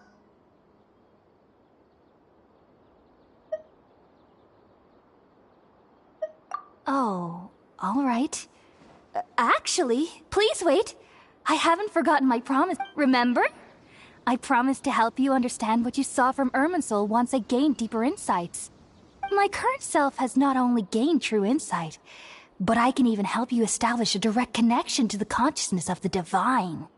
You can do that? I've never heard of anything like that, but if you want to give it a try, I'll do my best to protect your consciousness. Hold on. I brought some spirit-born ale with me. This is still a crucial part of the ceremony. We're using that incense again? All right now. Hold my hand. I'll help you establish a pathway to connect your consciousness. Okay. Ready?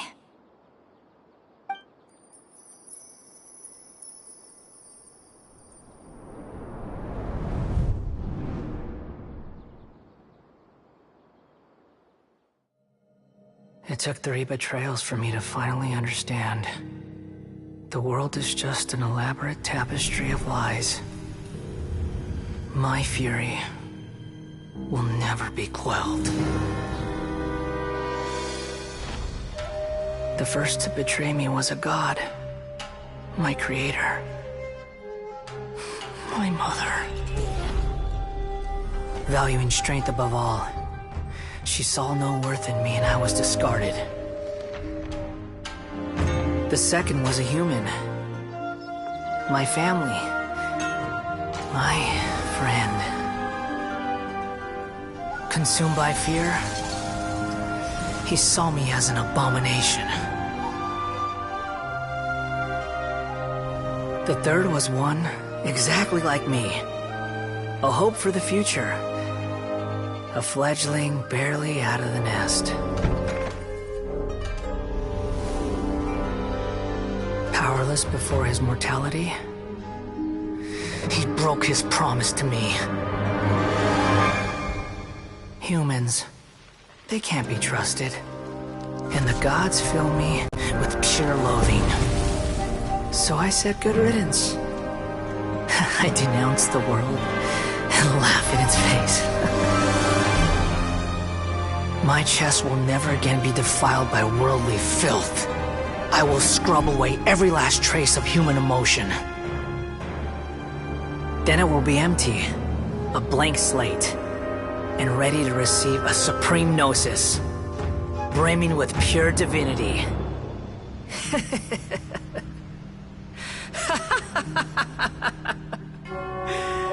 There is no need to fear. The pain will be brief. Your era is coming to an end.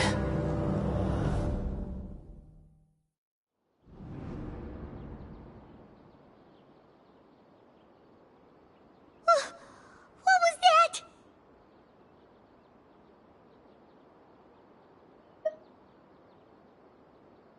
Did we actually just see the Balladier's memories?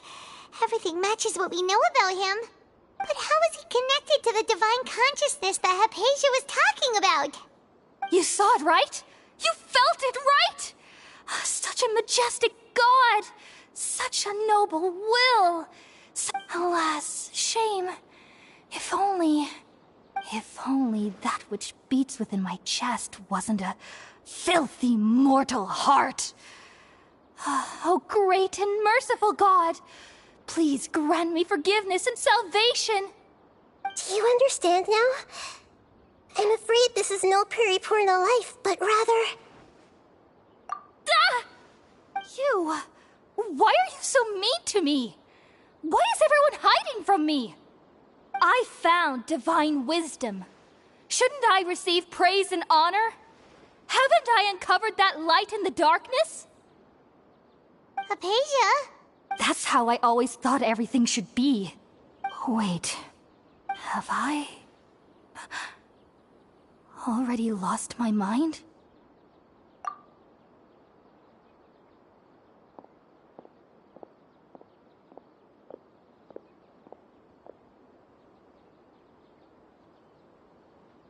Wait, something isn't right.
Okay, we finally lost him. Are you okay, Nahida? Wait, no. Something feels different. You're back! Oh, the Traveler's back? Nahida was controlling your body for a while. It seemed like she jumped over to you as an emergency measure right before the Catherine puppet was destroyed. After that, Tainari heard the commotion and came over. He helped us defeat the mercenaries and then he ran with us all the way here.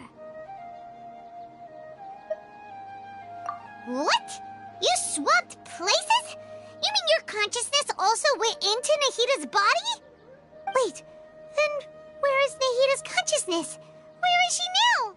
I never imagined that an individual's consciousness could be transferred around like this.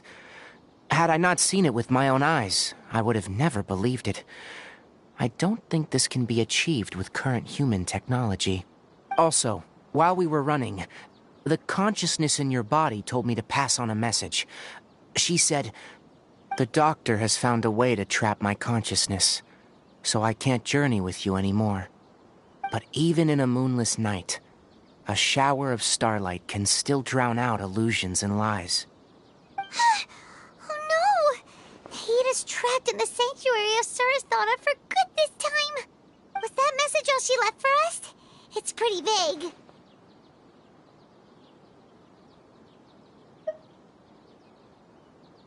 Oh, that makes sense. Since the doctor captured her, she won't be able to say anything without him knowing. She's being extra careful. Even in a moonless night, a shower of starlight can still drown out illusions and lies. Huh. Paimon knows the moon illusions and lies are from the alchemical divination at the Sub-Zero's festival. Didn't Nahida use a starlight analogy before? It had something to do with Sataria.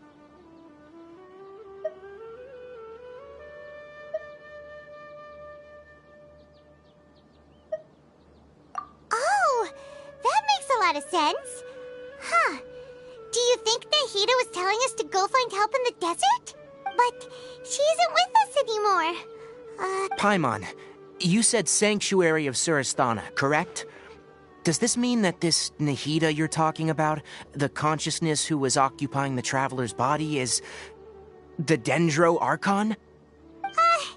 Your guess is correct, but the situation's a bit complicated, so it's really hard for us to explain right now. That's all right. A scholar's curiosity doesn't need to be appeased right away. As for the complicated nature of the situation, safe to say I have witnessed that for myself. I've spent some time with you, and it looks like the Dendro Archon's also on your side. So, I trust you. Thank you, Tighnari.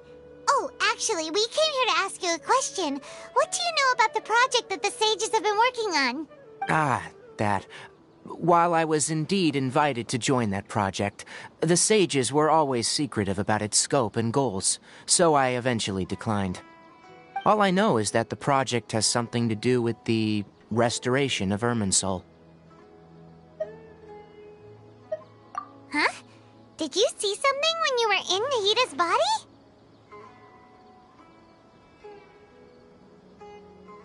What? Do you have any evidence?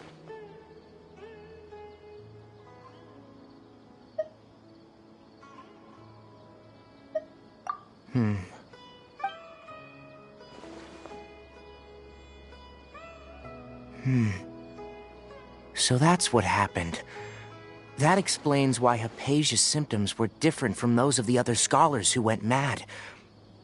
It's because she made contact with the consciousness of a new god who is still in the process of being born.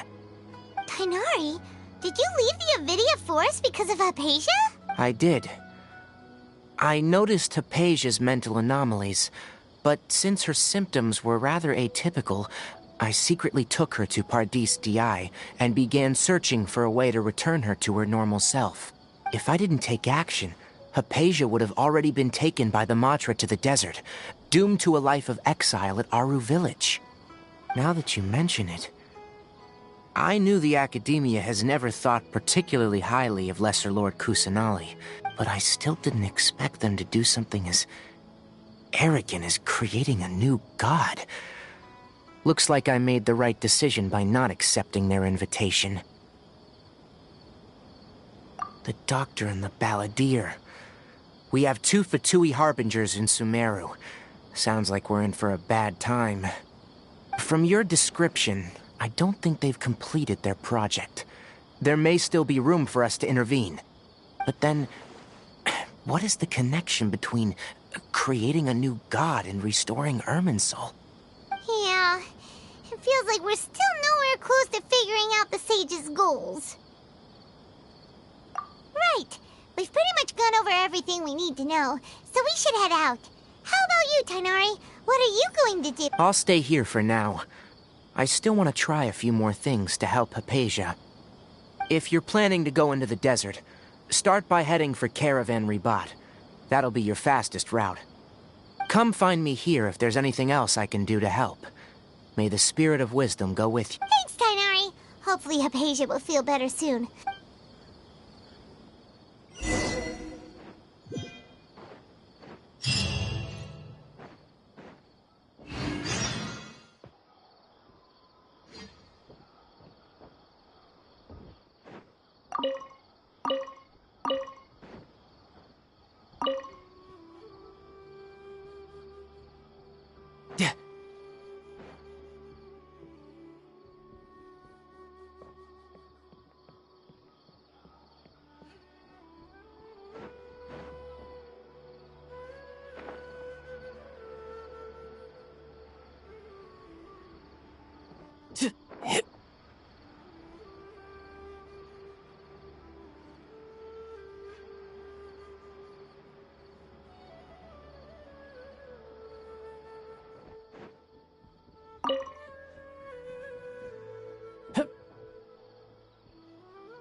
No time to lose.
No time to lose.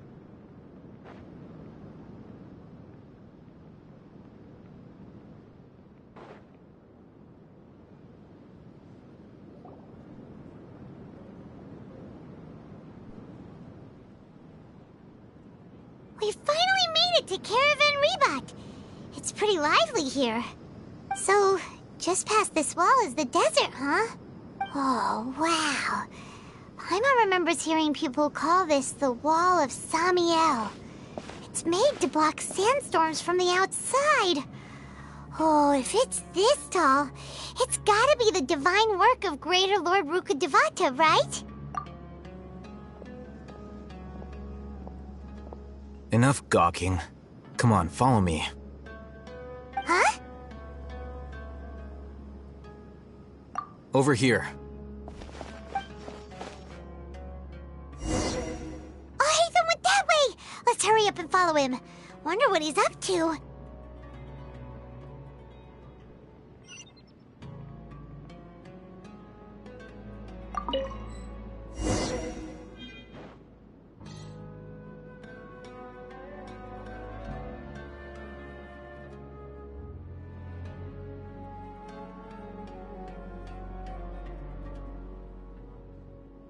What the? Where did she go? How did we lose them? They were just here a second ago. More Eremite mercenaries? Who are they working for this time? Anyway, Traveler, it seems like we were being followed again. You were too careless. You should have noticed those hopeless amateurs trailing you a long time ago.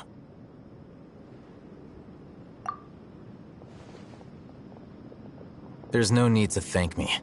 I've never cared to keep track of personal favors. All I did was correct a mistake I happened to come across. It's a habit I developed at the academia. You really gave Paimon a scare, Al-Hatham. We never thought we'd run into you here. Last time we met at Port Ormos, didn't you say you were going back to the academia? Wait, don't tell Paimon that you're here to take us back on their orders! Oh, so you've already landed yourselves on the academia's hit list. I can't say that I didn't expect it. However, had I wished to turn you over to the academia, don't you think you'd already be the Eremites' honored guests by now? Oh, right. You do have a point. I have no interest in running errands for that project. As a scholar, I've always belonged to the camp that promotes researcher autonomy. And these days, you're more fascinating than anything the sages can offer. Not quite. To tell you the truth, I'm still investigating the divine knowledge capsule. Unfortunately, I've run into some difficulties. Everyone says the capsule originated in the desert and was eventually moved to Port Ormos. If I am to get to the bottom of this, I must understand how the capsule first came to be. Which brings me back to you, and why you're so interesting. The leader of Ain al-Ahmar used the divine knowledge capsule right in front of you, and upon seeing him, your expression became perplexed, and you were lost in thought for quite some time. To have that kind of reaction, I think you must have realized something. Are you interested at all in sharing what you've been hiding from me?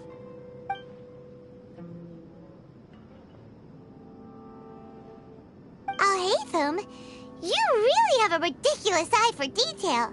What kind of person even notices or remembers stuff like that? So that's your answer. Well, I do work for the academia after all. So considering that, it is indeed wise to keep your cards close to your chest. But that does prove you do have some undisclosed information about the Divine Knowledge Capsule. Am I right? No matter. Rather than simply learning the answers from you, I'd still prefer to investigate on my own. Speaking of, you two are also headed to the desert? That's right! We have the same plan as you! But we don't really have any concrete goals at the... Then I'd suggest starting with Aru Village. It's the largest settlement in the desert, so it'll probably have more resources and intel than anywhere else. It's always better to travel with someone you know. Let's go!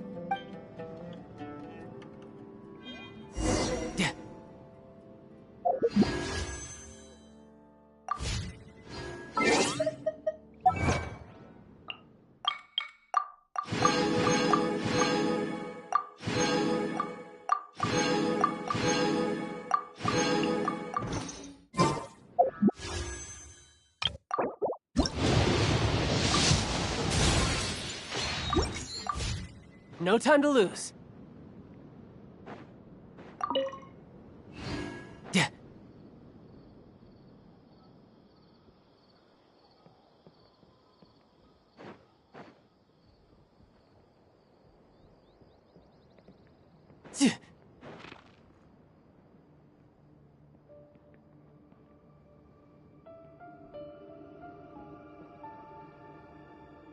No time to lose.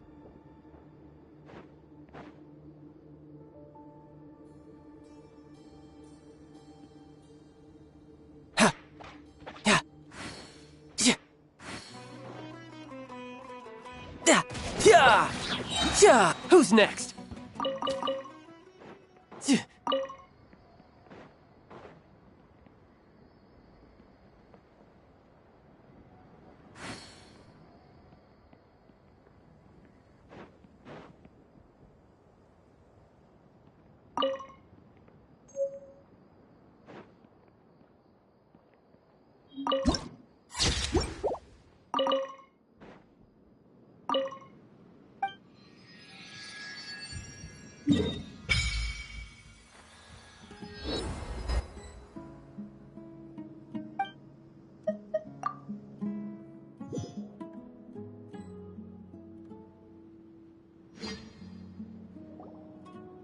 Before us lies Aru Village, the safe haven of the desert folk.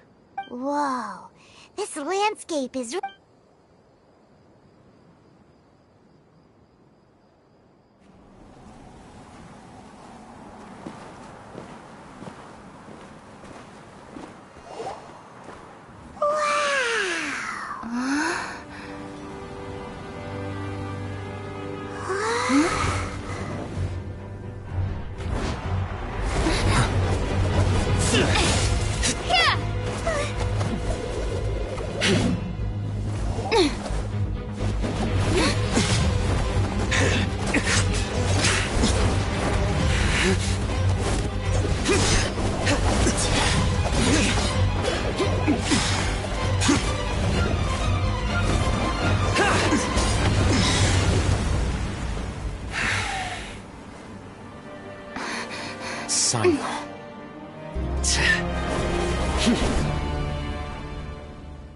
Unless my memory fails me, we have barely spoken 2 words to each other before now at the academia. Would you care to enlighten me as to when and how I invited the General Mahamatra's wrath? Oh, Hatham. Do not think you can escape my judgment, just because you managed to escape my attack. Judgment? So that's how you'd characterize your actions here, is it? Or would elimination perhaps be a more accurate description? Had I used my full strength, not even this traveler would have been able to stop me. Though styled like an assassination, I sought only to ensure that my target would be unable to flee or resist. Standard practice for the Matra, as well you know. Seemed to me more like your own personal touch. Who Alhaitham? Did you call him General Mahamatra? Yes. General Mahamatra Sino, head of all the Matra at the Academia. He's a formidable hunter, and the ultimate nightmare for any who have committed academic crimes. You seem to have placed a lot of trust in Alhaitham, to the point of blocking an attack for him. If I were you, I'd never choose to side with him. I wouldn't believe a single word that comes out of his mouth. I have been pursuing this scribe for a long time. I urge you, stand back and do not seek to defend him any longer. Otherwise, there will be consequences. Has Alhaitham done something wrong? Paimon doesn't think he's as bad as you've made him out to be. I won't waste my breath explaining things. Alhaitham, I saw it during our fight. Take it out. The divine knowledge capsule you're hiding on your person. Unless you want me to retrieve it for myself. Very perceptive of you. Nothing escapes a Matra's senses. Wait, the divine knowledge capsule? Didn't it fall into the Matra's hands in Port Ormos? No wonder you speak with such confidence, Sino. But I must admit, I'm very curious. What does this capsule mean to you? And why, as General Mahamatra of the Academia, are you all alone in the desert? As far as I'm aware, the other Matra have been speculating about your disappearance. Have you been given a mission that's, let's say, morally dubious? If I was the real target of your mission, what was stopping you from simply using your authority and resources to judge me within the walls of the Academia? I should have known you'd be difficult to deal with. You two? Ugh! What you would do, Traveler? Paimon feels like we can't trust either of them! Ahem. Well, look at you two, acting all tough and self-righteous over there. Wait, Dia? Great! Finally, someone that we can trust! You gotta help us out here, otherwise these two are gonna start fighting again! Yeah, sure looks that way. Two giants from the Academia duking it out once and for all. Not something you get to see every day, that's for sure. Listen, I know you academic types love to fill up your big brains with self-righteous morality and lord your empty rules and virtues over each other. But how dare you bring your petty disputes into the safe haven of Aru Village? It seems like someone's gonna have to beat some sense into your thick skulls until you finally learn to respect these grounds.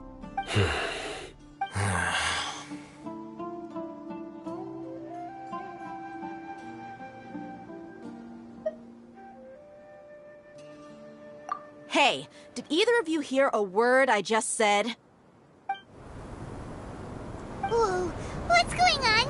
The wind's so strong! Another sandstorm? What's up with these recently? Hey! All of you, over here, quickly! We have to take cover! Someone's calling for us! Oh, this wind is too strong! That sounded like Candace.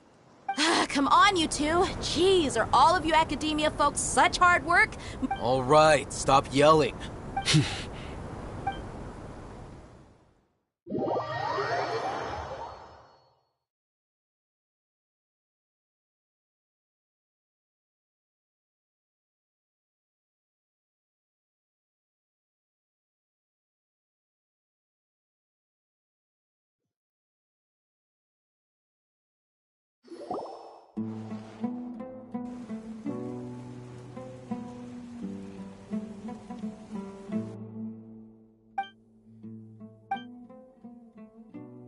Well, this is pretty awkward.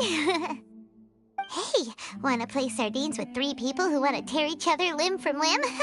Sure, why not? Sounds fun. The air is so thick and heavy. Paimon can hardly keep floating anymore. My sincere apologies, everyone.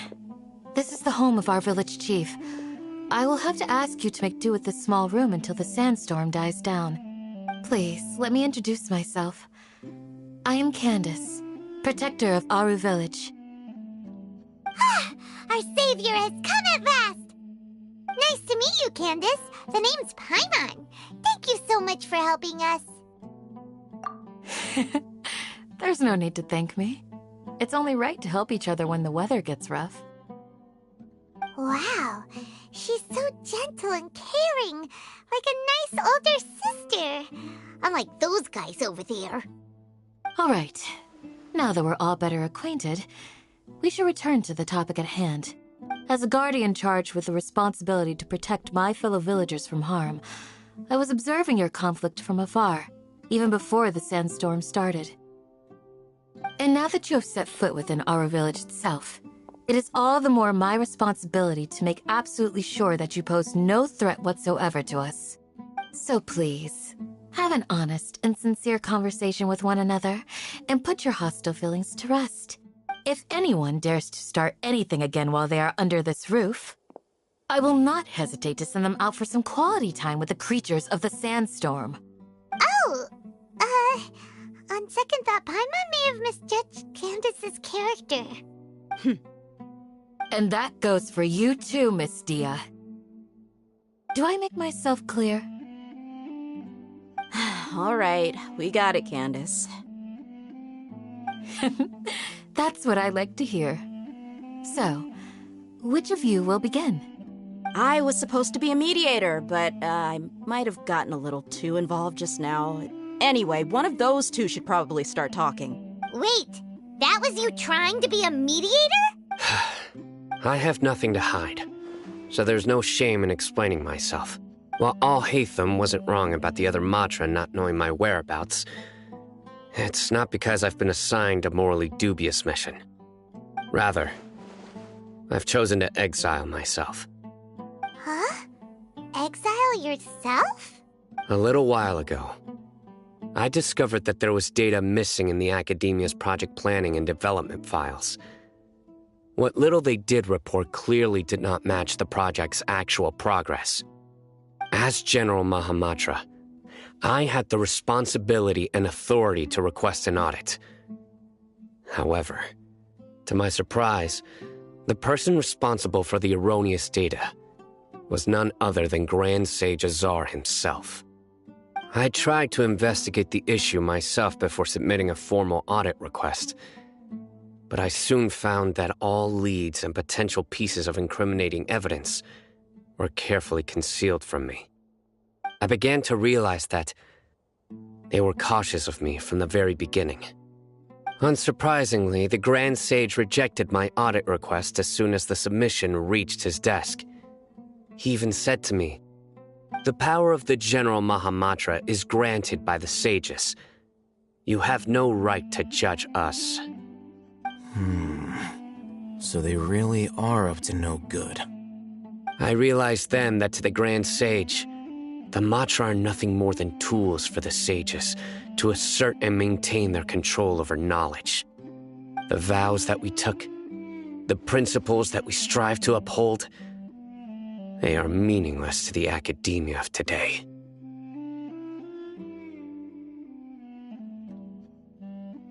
I believed it would be wise to flee the academia before the sages had a chance to take action against me. This way, they can no longer see nor predict my actions. I will never give up on this investigation. There's no need for someone else to give me power or authority. Once I find the truth, I will administer judgment by my own name. Sino seems to have the same goal as us. We're all investigating the sages. Plus, now that he's no longer the General Mahamatra, he somehow feels a lot less scary. Well, Sino, if that's your story, then why did you see Al-Haytham as a target? When I was investigating the matter in the academia, I overheard a conversation between Al-Haytham and a sage. The sages asked you to investigate a blonde-haired traveler. Do you dispute this, Al-Haytham? What? Like many parts of the project, this assignment was undocumented.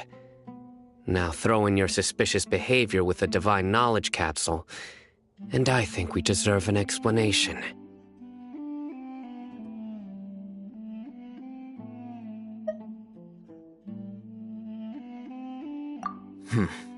Yes. I was indeed tasked with investigating the Traveler. I'll hate them! After all, the promised reward was so great that hardly any scholar could have refused.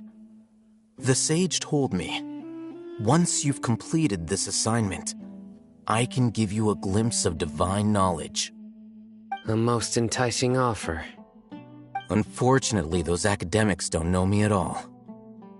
Their words contained one key piece of information, namely that divine knowledge indeed exists. That gave me all I needed to know. From my perspective, the sages are far from trustworthy. Think about it. Isn't it a little strange they're so willing to share divine knowledge with anyone, even as a reward? So, I began my own investigation following the lead of the divine knowledge capsule.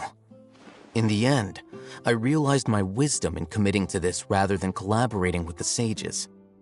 Had I been less guarded, I probably would have ended up like that Ain al-Ahmar mercenary, incapable of remaining sane for long enough to hold a conversation. You mean that the sages originally planned to dispose of you, using one of those capsules that drive people insane?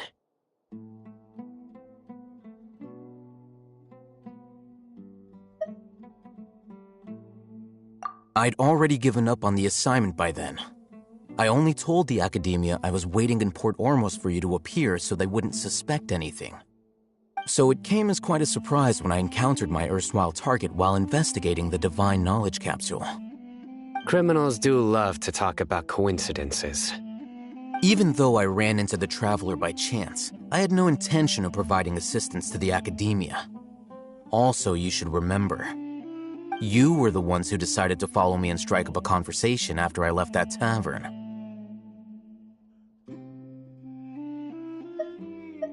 That's true. Al-Haytham helped us out at Caravan Rebat as well. Maybe he's telling the truth. I'm willing to apologize if that's worth anything to you. I took the divine knowledge capsule behind your back because I judged its existence to be a significant risk. I felt that it would be best for no one to interact with it before it had been properly studied. After all, curiosity often proves to be the most dangerous thing in this land. You should be well aware, Scribe Al-Haytham, that curiosity can also lead you to danger and suspicion. Answer me this. Did the sages share any information about their project with you? Have I not made myself clear? You and I are both distrusted by the academia. Do you really think they would tell me anything? Fine. Although you haven't completely proven your innocence, I won't regard you as an enemy, for now. As you wish. Good. I'm glad to see you two clearing up your misunderstandings. And now you, Dia. I believe it's your turn. Oh, sorry. Whatever the boys were talking about must have been so boring that I spaced out.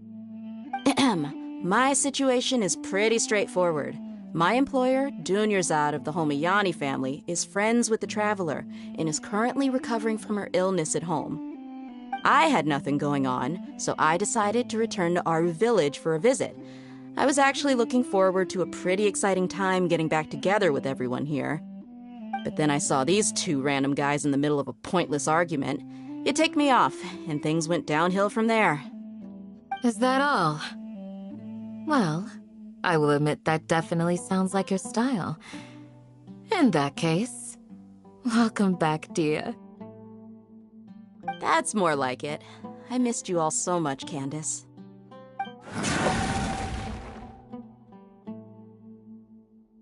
Whoa! What was that sound? No need to worry. Now that you're no longer at each other's throats, please make yourselves at home.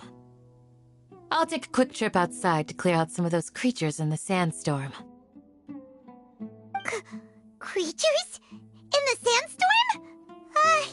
Are you sure you don't want some backup? Fighting in a sandstorm is not for the faint-hearted. Anyone without extensive training in these conditions is at a disadvantage. You needn't worry. Yeah, just leave him to Candace. Don't worry, she's as tough as they come.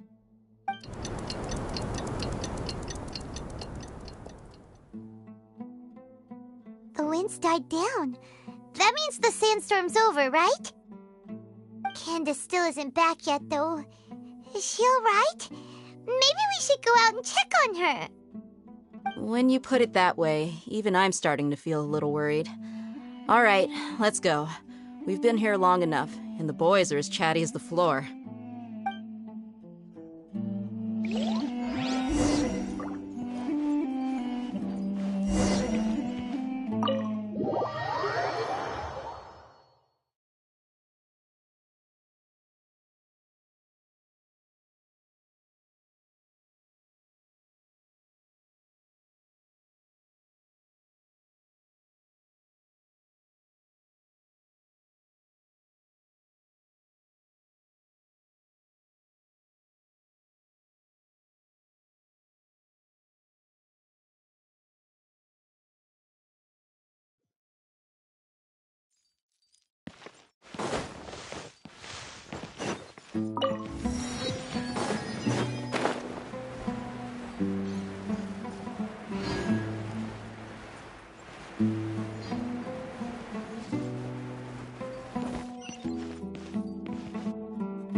Creatures the entire time?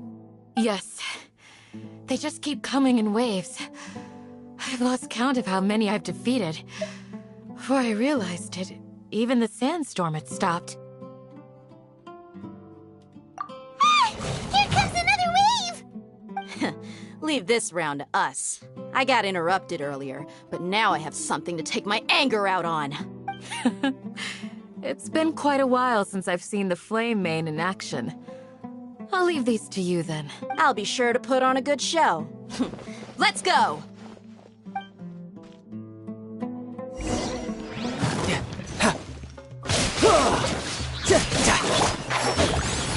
Nice and spicy!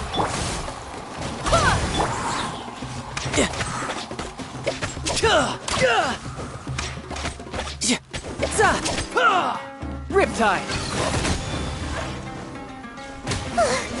Here comes another wave! When are they ever gonna let up?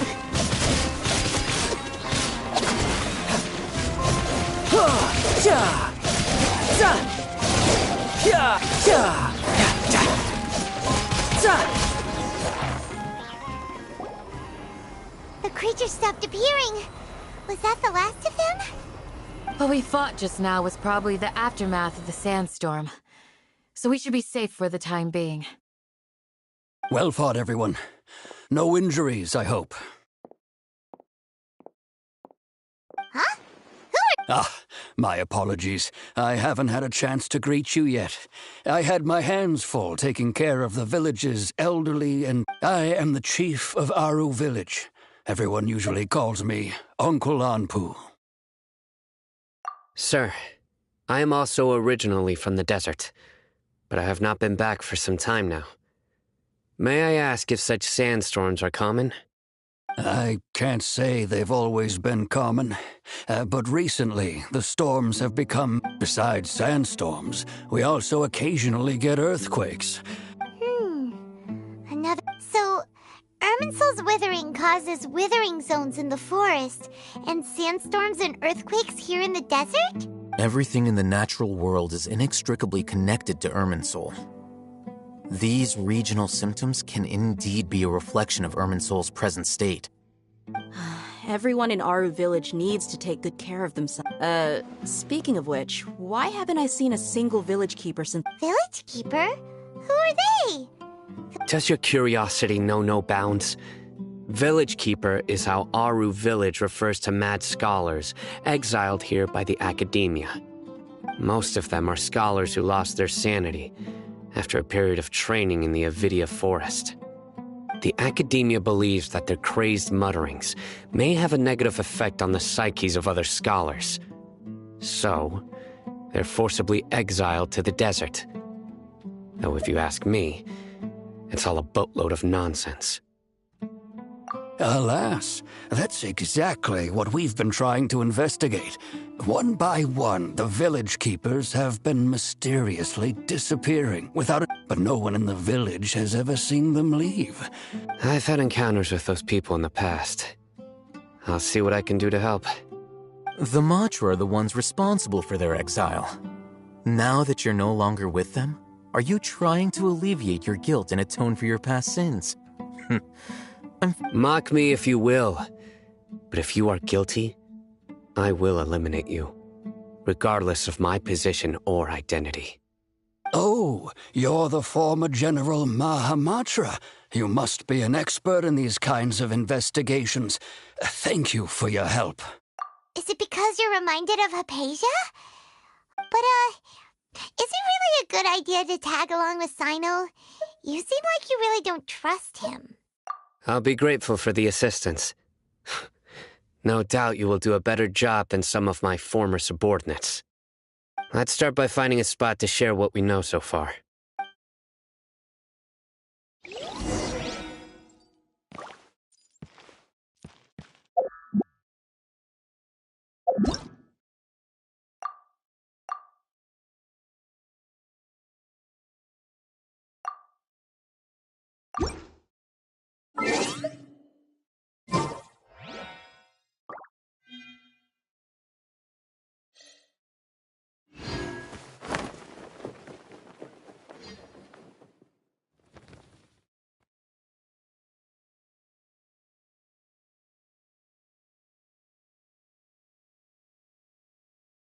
When in Aru village, please respect the local customs. You know, there are better ways to seek out...